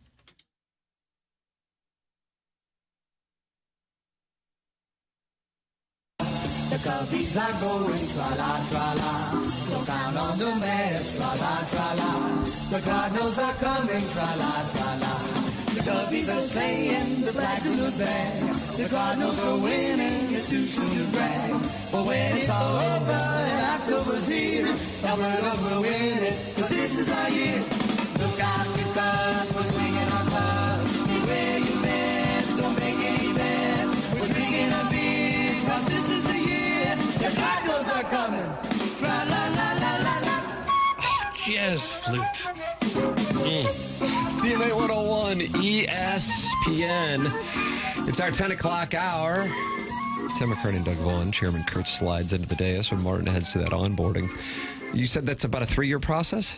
I think it's an ongoing process. As long as he works here, he will have to onboard every day just to make sure the paperwork is up to date.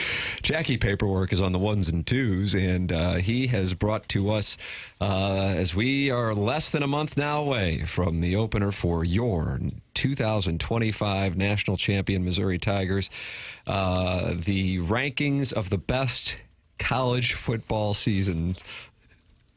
Stadiums, I'm sorry. Not Best seasons. Stadiums. Okay. Doug, would you like to... Oh, gosh. What? This is USA Today.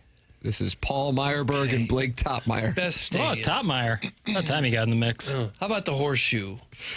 That is 3. Okay. How about the Big House? It's a good guess. Unfortunately, it's not even in the top 5. I thought any stadium with a nickname would probably be up there. Not even in the top 10. It's number 12. Okay. Got to do better, man. You got to do better. Yeah, lock in. The best stadium. Based on what? What are we basing this on? The one that whoever made this poll likes the most? You want us to get wherever he went to school, this is going to be the best stadium? You'll have to ask Topmeyer. Tweet at him. How about the It's based on the toughest place to win. LSU? That is number 1. Yeah. Tiger Stadium. All right. Saturday night, Tiger Stadium. How do you do? I'm Best fine. of luck, friends. And if you're a rival fan base, I'd be careful heading to Baton Rouge. Have you been there, Doug? No. Have you? Yeah, it's a cool experience. Tigers got curb stomped, but it was fun down there. LSU and Mizzou Tigers. Talking about the same things. Okay. Coach Brian Kelly, not right. using his southern accents there. Well, if we're talking about the toughest places to win, it would be the stadiums that are home to the best teams. So therefore, the next toughest stadiums would be probably Georgia and Alabama. No, I'm sorry. Of course. I can't figure out the criteria. Georgia and Alabama are not in the top 5. Toughest places Well, to then, win. then it's not the toughest places to win. Is Neyland in there? Neyland is 6. See, it's not that hard, Doug. Oh, gosh. Yeah, Chairman Kurt's hammering this thing, and you're over here yelling at the list. Number 4 is quite confusing to me. How about Texas? No. Of course not. Not tough to win there at all, is it? How about the Coliseum? The Coliseum, USC. But it's just 16th. The Coliseum. Of course. They didn't throw the swamp in there, did they? Daryl K. Royal is 16th, that is. The Coliseum's not ranked. How could it not be ranked? What do you? The Coliseum, USC? The LA Coliseum. Yeah, it's not 2005 anymore. Ooh. Well, I'm just saying USC hasn't Well, really it's not like the best stadiums. Yeah, Reggie Bush ain't walking through that door, well, I'm Doug. just saying, like USC hasn't been really like super relevant in the last 15 years. I mean, with Caleb Williams a little bit, but they still They've have a still good been record. pretty good. Well, you asked me the best stadiums, and then you say the criteria is toughest place to win. Then I say Georgia and Alabama. No, it's not the toughest place to win. Who knows what the criteria is? Kyle Field. It's on there, but it's not in the top 5. Which is strange to me. Oh. Those Gurs went down there and had a tough time for an 11 a.m. kick last year. It looked like they never played football before. How about Texas A&M Stadium? Are you even listening to this conversation right now? I'm just so furious. Kyle Field is number 10 for the record, and that Okay. means Doug and Jackson are both right. Yes. All right. I don't know. I didn't know it was Kyle Field. Got to do show prep, man. I got For to this do you show got to. prep. Do you want to guess the set? Because you got God, number one, can I have Tiger a State and clue? LSU. Big Ten. I've said Michigan. I've said Penn State. Yes! there you go. Okay. Whiteout, Beaver Stadium. There Happy you go. Valley. Here we go. Happy Now we got Valley. momentum. Yeah, they're wearing white T-shirts. How can we perform? Ohio Stadium, the Horseshoe, number 3. Number 4. Let's go. Come on, we got it. We can do it. We can do it. We can do it. Another Clue. Big Ten. Clue. Big Ten. Big Ten. Oh. They ripped off Missouri's uniform thing. Yeah. They ripped off Missouri's uniform thing. They're changing uniforms all the time. They got a you're helmet sniffing with right around it. with a feather coming out the ass end. Oh, yeah, you're right there, brother. Oh, not Maryland. No, it wouldn't be That's Maryland. Francesa. Oh. God. Autzen. That won't help him. You just made an A? O? Oh, my God. Yeah. What am I missing? I said Ohio State. Maybe haven't always been in the Big Ten. Oregon. Yes! Okay. You nailed it. Never rains on the Autzen Zoo. What's the deal with putting your hands over your head? That's what they do. When they get like a first down, sometimes they'll put their hands Don't over you and ever make that gesture to me again. And it's also what the War Boys did in Mad Max Fury Road. And they were about as pale as me. Okay. Doug, do you want to get 5? I hate this poll. It's in the Stiefel dossier. This school was mentioned earlier in the program. Nice. How about that? Okay. I need a better clue than it was mentioned. A lot of things have been mentioned. ACC. Did you say ACC? That's right. That's North Carolina. No, I'm sorry. Florida State. No, I'm sorry. Good yes. God bless it. North Carolina. That was a Jackson's very critical of your Clemson. Clemson. Kurt Okay. whispered it What to is you. he did? That's how I got it. No, that's how you get your research wherever you can get it. Doug, what do you think Faroe Field is? Probably well down the list. It's not on the list. Okay. The top 25. T. Boone Pickens Stadium is 25. Kinnick Stadium, Iowa, 24. Albertson Stadium in Boise State, 23. Get the hell out of here. Lavelle Edwards Stadium, BYU, 22. Lane Stadium, Virginia Tech. Faroe Field, not. Stupid poll. Stupid ranking. Jackson, it sounds like Doug doesn't like your link. I mean, there's some where I'm like, the Boise State one. It's people just making odd it up to me. Same with the BYU one. Like, I could make up a poll like this, and you think some So you're gonna radio get a station subject? in Portland, Oregon is going to try to guess what I thought was the top stadiums? I would think Doak, where Florida State plays, would be higher. Oh, gosh. I assume you've been to games there? I have, yeah. Florida State. How's it comparing to the It's Swamp? nice. How's it comparing The Swamp to is better. Miami? Florida's better. Miami was... They played the Orange Bowl then. Yeah, uh-huh. Oh, it was great because they were such a good team back then. Howard It was a Schnellenberger. really old stadium even at that point. Howard Schnellenberger, yeah, he was there. Jimmy Johnson was there.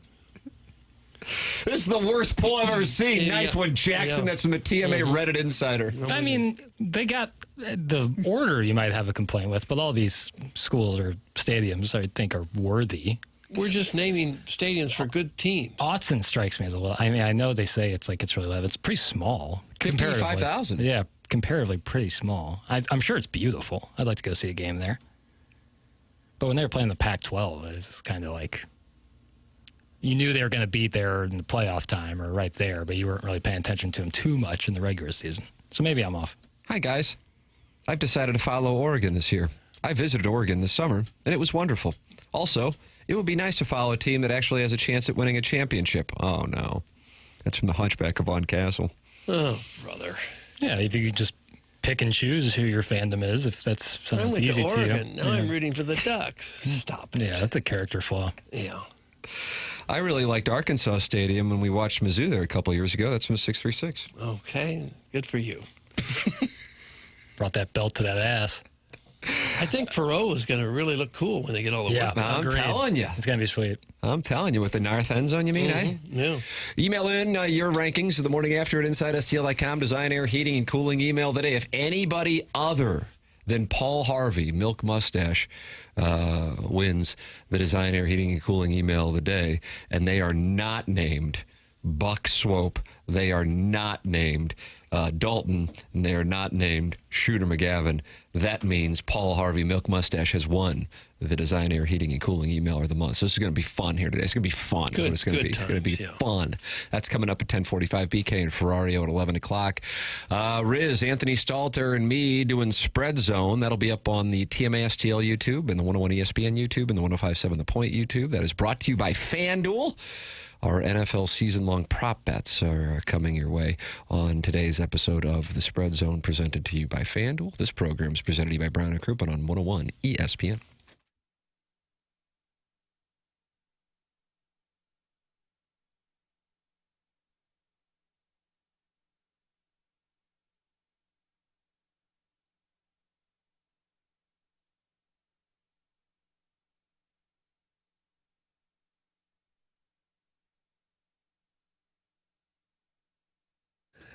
You have heard the name Stiefel. Don't say Stiffle. It is Stiefel. They sponsor everything, including this award-winning broadcast dossier. But did you know they're also throwing one of the biggest parties St. Louis has seen since the Parade Down Market in 2019? It's the Stiefel Charity Classic. New title, new energy. It's all going down September 4th through the 7th at Norwood Hills Country Club, where golf legends from the PGA Tour champions show off their beautiful golf swings, and St. Louis shows up to support well-deserved charities. Did we mention there's a concert? OAR is performing live at the Friday night community concert presented by CarShield. That's right, Of a Revolution is bringing the good vibes, the sing-alongs, and probably a few thousand people who still know every word to Shattered. Friday tickets cost $50, golf and OAR included. These bad boys are selling faster than a Friday foursome at the Donum. Any kids 16 and under, also active military, veterans, and first responders, you're in for free because you are awesome. So grab your sunscreen and your lawn chair and head on down to the Stiefel Charity Classic. The website is StiefelCharityClassic.com. We will see you there.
Boom. 96, right?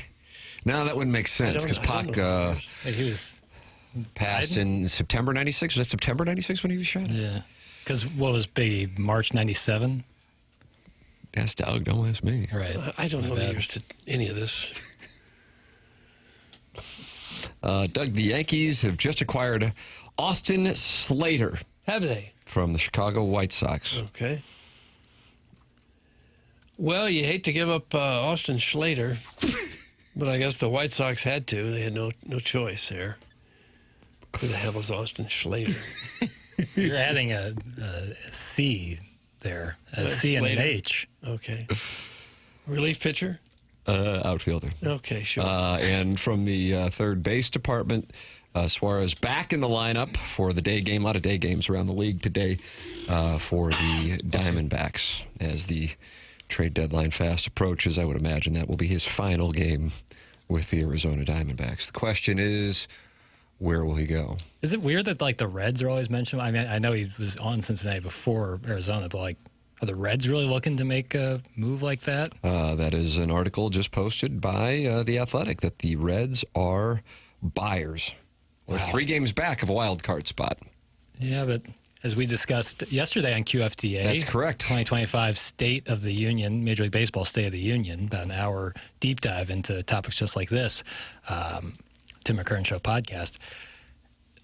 Like being 3 games out of the wild card doesn't really mean that. It doesn't mean you're a great ball club by any means. So what I was saying is, and Doug, this is probably more for if you're 27 years old, as Jackson is, games behind does not carry the same weight that I think it did for us growing up. And so for me growing up, if the Cardinals were chasing what seemed to be either the Mets or Cubs in the 1980s, getting within 4 games of one of those teams was a big deal, because not only were you 4 games within first place, that also means you were 4 games away from getting one of 4 spots in baseball's postseason. Now, whereas the Reds are indeed 3 games back of a playoff spot, I guess what I would equate it to is inflation. The number doesn't mean the same thing in 2025 as it did in 1985. So yes, by definition, they are 3 games back of a playoff spot. But they are 3, and I'm talking about the Reds here, the Cardinals are not. You're 3 games back of the 6th best team, and also there is a log jam of teams to get into these playoff spots. With regards to the Reds and the actual National League Central Division title, they are 8.5 games back. So rarely would you consider a team 8.5 games back of its division being a team that you consider to be worthy of a championship in baseball. But in the current format, that is good enough to get you in to the playoffs, or at least have to reason with yourself as to whether or not you are a playoff team. To give you an idea, the Guardians, who are expected to be one of the teams that will be selling, and Emmanuel Clase was supposed to be the prized reliever at the deadline before the gambling investigation. They're 3.5 games out of a playoff spot, but they are 53 and 54. So that is what we were talking about. Because back in the day, if you were 3 games out of a division spot at this point in the season, the last thing you would be doing is considering selling. I mean, holy crap, there'd be a revolt. But I think the math, both for management and also fans, maybe fans who are a little older, has to change, because 3 games out now is different than 3 games out when it was just you and one other team for a division spot that got you into either baseball's Final 4 or Final 8. And so now you're seeing teams that are 3 games out actually in seller mode. That would be the Rays. They are 54 and 54. You have a team in the Twins where there was a hug watch last night in Minnesota. Did you see that, the hug watch? I saw that, and I saw what appeared to be a hand moving south. Doug? I beg your pardon, sir. My children are listening to this show. Trust me, watch your mouth. My eyes saw it, and they were fake hugging, I guess faking out. or just hugging. You know, guys hug. Me and Doug hug about every break. We don't. And so I did see that. This is in Minnesota I'm talking about. Yeah. The Twins are 5.5 out of a playoff spot, and yet they have a camera on their bullpen at all times, Doug, for what is being called hug watch for Durant. Okay. Well, I think a big difference between the Reds in buying mode and the Cardinals in selling mode, even though they're so close in the standings, is the Reds have pretty much done their rebuilding. They're a young team now, so they're going to try to see what they can do with their young guys and not part with them. That, you know, they like their young guys, whereas the Cardinals are still a veteran-dominated team where a lot of their key players are much older. There's not much future in trying to do anything with that group. The Cardinals also would play the Cubs or the Mets more times during the season, so it was easier to catch them. That's from the 314. Yeah, there's something to be said for that as well. I just think the Reds just went through the rebuilding, so they're not going to do it again. I wouldn't think. Yeah, there's a whole column this morning on The Athletic from C. Trent Rosencrans. Well, that's a fancy name. Say that again. C. Trent Rosencrans. Okay. What's wrong? C. Trent Rosencrans. All right. Sounds regal. Very. Talking about how the Reds are buyers. And on top of that, it's a 2-part article. We didn't need 2 parts. You can write that the Reds are looking to add in 1 part. If you use your first initial as just an initial before your name, every article has to be at least 2 parts. I agree with that. Is that why J.R.R. Tolkien's books are kind of long? Yeah. George Scott Fitzgerald, I kind of like that. George R.R. Martin. T.T. Boy. Okay. Yeah. J. Robert Oppenheimer. Okay, stop it now. Well, you asked for it, and then we give you the answers.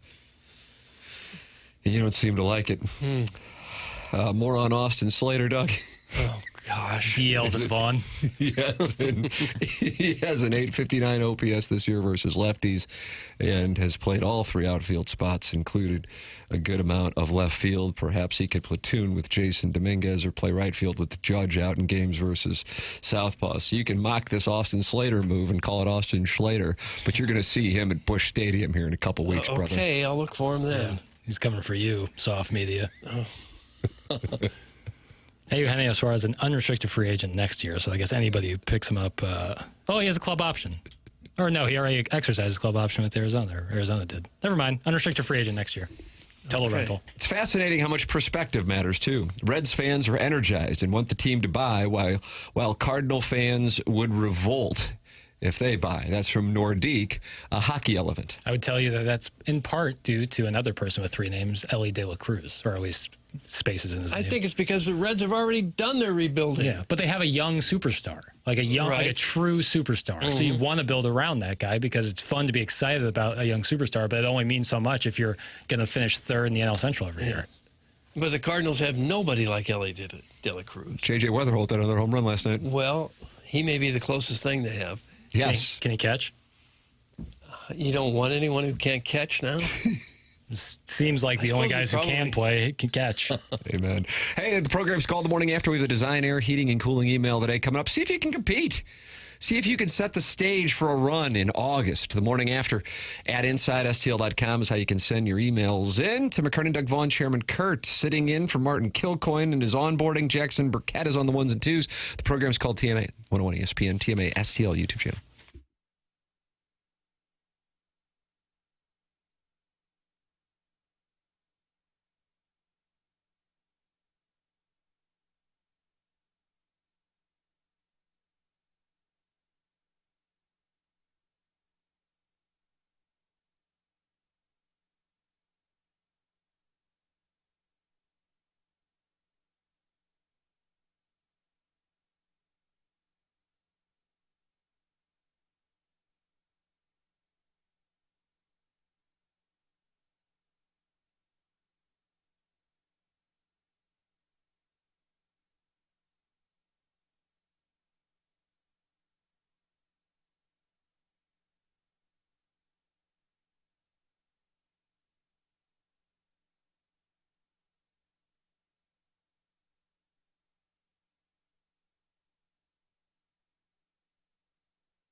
Welcome back to the Morning After, 101 ESPN. Tim McKernan, Doug Vaughn, Chairman Kurt sitting in for Martin Kilcoyne and his onboarding, and Jackson Burkett is on the ones and twos. We've got the Design Air Heating and Cooling email of the day coming up on the program here, Doug.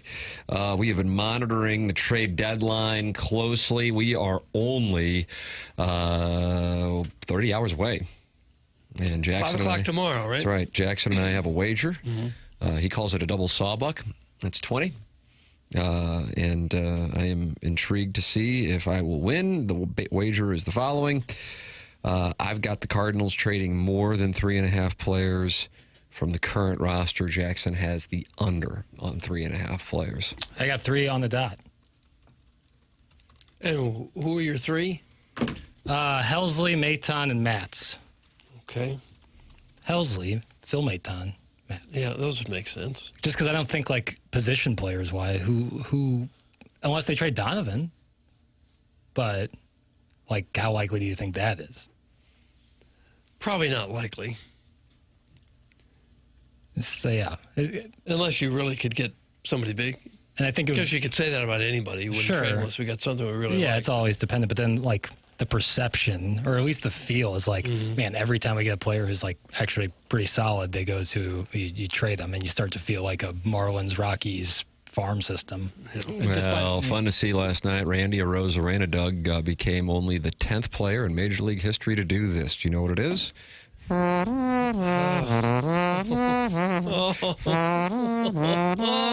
need a hint. I need a hint.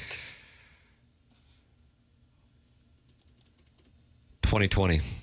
2020 is the hint. That was the last time it happened? Oh, gosh, I need more of a hint than that. Home runs and stolen bases. Oh. He was the first guy since 2020 to have not given up a home run against the Cardinals in 5 innings of work on a Tuesday night when it was just wet everywhere. No, right? He became only the 10th player in Major League Baseball history to have 5 straight 2020 seasons. 5 straight 2020 seasons. 20 home runs, 20 steals. I thought you said Sandy Alcantara. Randy Arozarena. Oh, I was thinking Alcantara. Did I say Randy Arozarena? You said Arozarena. Now, in fairness, Doug, both former Cardinals, traded for... Look at Jackson. You got to form an alliance with Jackson. He's covering for you like nobody's business. I was thinking Alcantara. Well, I can't help that if I said Arozarena. Well, that's up to you to say it 4 times, so I get it. When you started talking about giving up home runs, I was like, oh. I was thinking Sandy Alcantara. Well, I didn't know. I thought you were just kind of being folksy. No. I'll bet Jackson weekday green fees at Far Oaks for 2 that it goes over 3, and he can take under 3. If it goes 3, we push. That's from Chairman Stephen Wildwood. I'm going to have to pass. I'd be pretty exposed there if we get 4. And, I'll pass. I already got some action out there. Have you? I don't feel that strongly about it that I would then double down, or even more than that. It's certainly more than $20. It's probably close to like $1.20. How strongly do you feel about the field for the NCAA tournament in March 2026? Like expanding, or Missouri's entry into it? No. Joe Lunardi just came out with his about damn time. Oh, we haven't even played. They haven't started practice. You surprised to see Southeast Missouri State as a 16 against Norfolk State? I mean, that's going to be... They're going to win it again, huh? They're going to win their conference again? So I guess no. I guess I wouldn't be surprised. What, did Missouri get in? I don't know why I even asked, because this guy doesn't know any more than anyone else. He's guessing. It's going to be awkward because there's Matt Painter, 14 years after he nearly became the head coach here. He's going to be taking on Missouri in the second round, assuming Missouri can get past Baywa. Oh, they've already got who wins the first round, not just the teams that are in it, but who's winning the first round. Oh, but Matt Painter is not going to be happy because guess where? Purdue is going to have to play Missouri. Ooh, Kansas City? St. Louis. Oh. The gateway to the West is the gateway to the best dome for UFL. Oh. Okay. How about that? So Missouri does get in. as an 8, Kinda but then ruins gets this. hold a game in the Show Me State against the Boilermakers. That'd be awesome. Jackson would know how to contain himself. I'd be so fired up. You would be. I wonder if Matt Painter will issue a statement today about Missouri Yeah, getting like Berube if he's panicked 2 games into the preseason. How would he respond if someone were to ask him about that? I assume he's not like taking questions in late July. Like, yes, he'd have to Going to just play walk into his Missouri. office.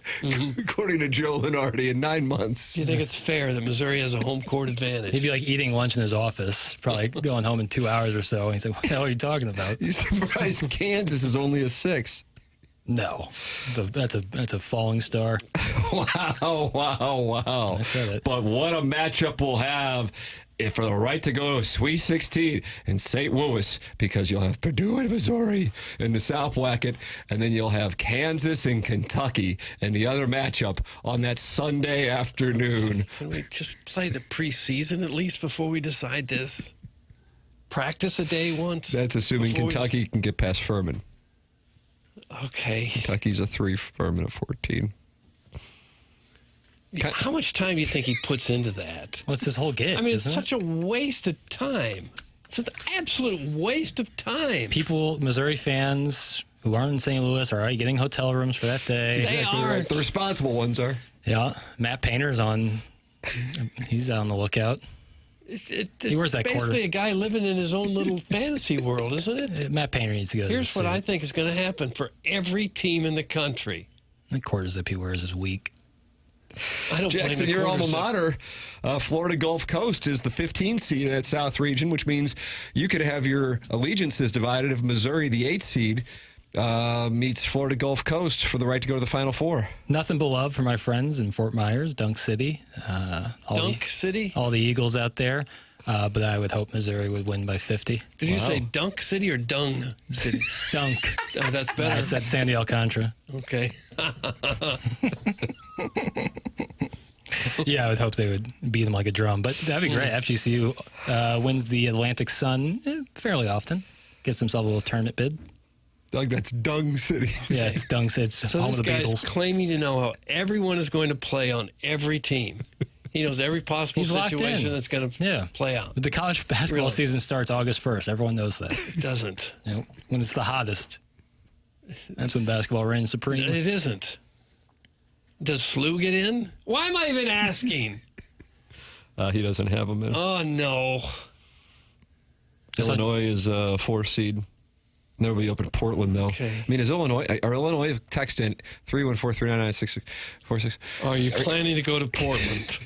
And are you pissed off that Missouri as an 8 seed gets to play in St. Louis, but you as a 4 seed get shipped out to Portland? Yeah. Oh, boy. That's tough. The state will be up in arms. Speaking of SLU, I saw Jason Tatum with friend of the show, Josh Schertz, yesterday. I saw that too. What was doing? I believe Jason Tatum was in town for something with his foundation. Yeah, that's right. His tournament was on Monday at His Norwood. tournament, and I think he's hosting a basketball camp. He loves and then- ball striking. He sure does. He talks about it, and then he has his basketball camp, and then I believe his foundation was doing some work, and I think he was just getting some rehab work in at Chaffetz. I don't know how much he can do with his Achilles injury, but obviously hoping for a speedy recovery. It was great to see, and there was the height difference was insane between I our imagine there guy is a height difference. Shirts and I saw him on the JT. first tee box at Annbriar a few years back. Yeah, nice move. Jay Tatum? Mm-hmm. Good move. You have a good move. Don't say move. Don't say good move. I think it was a pretty good move. Yeah. Say swing. No. He seems to play a lot. Good on him.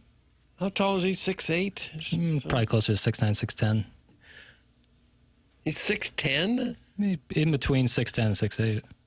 Would you have tried to that'd find be a window 6'9". to get a picture? What's that? Would you have tried to find a window to get a picture if you were me and saw him on the tee box? You weren't interrupting his teeing off. There was a golf and dinner with the family, I would say. off limits. If it's like a golf, like a charity scramble, it's different. But if they're just going out and like they've already teed off, I don't know. Maybe wait till after the round. ESPN's got Tatum at 6'8". Yeah. 6'8", 210. It's interesting that you accept that, but Joe Lunardi seeds the teams for the NCAA tournament and you dismiss it. Well, this Yeah, is seriously, fact-based. do your own research.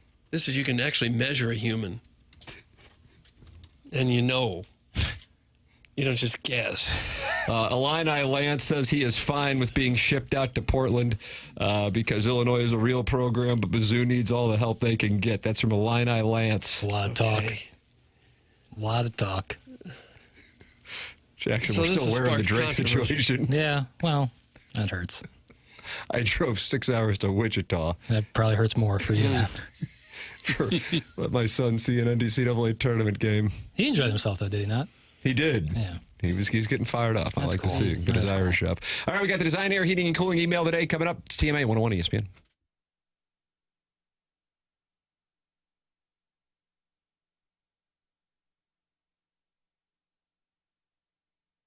Dents Express is a St. Louis institution. I was driving down the road. This is the second time this has happened to me in a month. Had it happen when I was on vacation, right on I-95. Little pebble hits the windshield. And then just a couple days ago, I was driving on 270. Same deal. Happened again. You can have these things happen. It's annoying as can be. Whether it's hail damage, door dings, annoying shopping cart dings, Dents Express will take care of it and make it super easy for you. Dents Express, family owned and operated right here in St. Louis since 1992. Gray Wilson and his team are the go-to experts for paintless dent removal, whether it's hail damage, door dings, or those annoying shopping cart dings. These guys aren't just good, they're experienced. Their techs have been with them for over 20 years, and that means you can trust the people working on your vehicle. They offer free evaluations with no appointment necessary, and they handle everything with your insurance. That's right, you drop it off, they take it from there. They're open Monday through Friday from 9 to 5 and located right here in West County. Call 636-227-5050 or just swing by and tell Gray we sent you their way. That's Dents Express, St. Louis's leader in hail damage repair.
This is Jackson with a Sports Center update. It's driven by Johnny Londoff Chevrolet and Johnny Londoff Autoplex. Baltimore Ravens tight end Isaiah Likely suffered a small stress fracture in his foot at the end of Tuesday's practice. Sources tell ESPN he is still possible and likely to come back for the September 7th opener against the Buffalo Bills. That was another Sports Center update driven by Johnny Londoff Chevrolet and Johnny Londoff Autoplex. See them at londoff.com. Chevy, together we drive. Are you kidding me?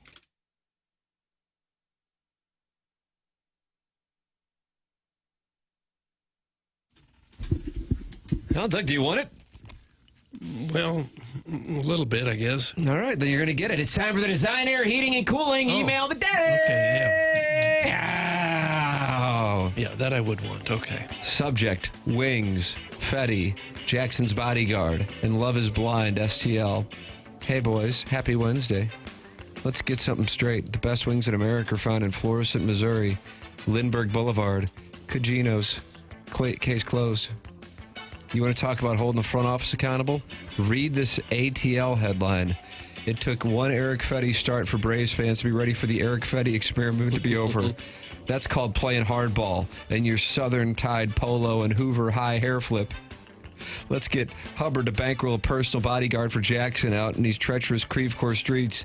This market needs more Movie Boy podcasts, and we need Jackson at full strength, not giving us those sleepy half-ass intros from break. We want more sound bites, more pods, fewer nap time transitions, more hair transplants in Turkey, fewer foot rubs for your mother. Anyway, breaking news, Love is Blind is coming to St. Louis. I'll be in Cottleville this afternoon in my golf cart workshopping my casting video. I'll need the full TMA crew, producer Tim, camera work Doug, AI background on music Jackson, vibe setter Martin. I'm going to need that Jeff Fisher impersonation to show the ladies I'm not just a businessman. Seriously, Martin, that bit made me pee laughing. Now, Sonny Gray feels like the Cardinals should wrap her up. Wrap her up. Feels like the Cardinals should be calling Design Air Heating and Cooling stat. Martin, can you help Mo out? Until then, here's some AI-certified cooling tips. Breathable fabrics, light colors, deodorant, trim the underarm jungle, stop being a weakling. You're in the back seat.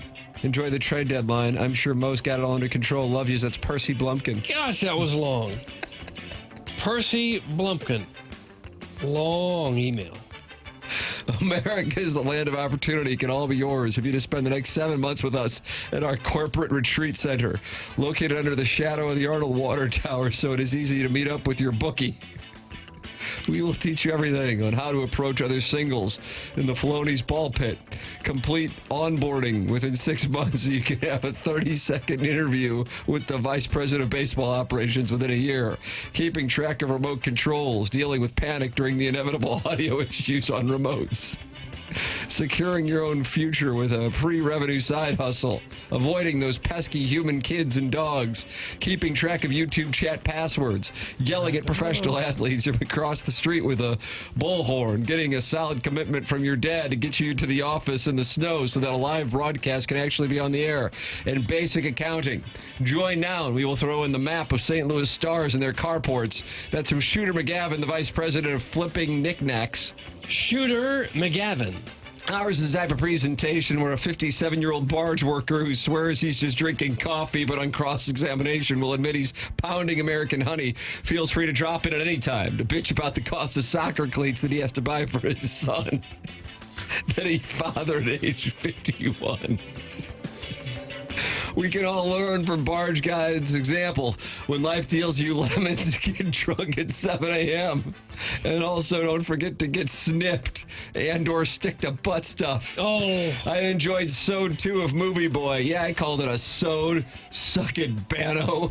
While Sode 1 was basically 2 hours of unfiltered verbal diarrhea straight from the mind of an ADD-afflicted boy with too much time on his hands. Sode 2 had strong, erotic energy between Jackson and his guest Gareth, who he calls Gare Bear. Don't listen to the haters who complain you just booked your friend instead of that attractive female in her mid-20s who's into Wes Anderson deep cuts that you went to Mizzou with but doesn't remember you. Sure, there's only a 6 to 15% chance that gluten-free Perk would do a movie boy sewed, but you miss 100% of the shots you don't take. Just slide into her DMs. Explain that you're the producer from that radio show she joined last year when a married listener called in to ask her if her mom was single. But make sure you clarify you're a guy in his 20s and not the geriatric creep who felt the need to show her a pic of himself in a Speedo that was taken during the Reagan administration. That's from Buck Swope, DBA, the recessed lady's breasts. Buck Swope. And Doug, it's 11 o'clock, so we got to go. What you got? I vote for Swope. I agree, Swope.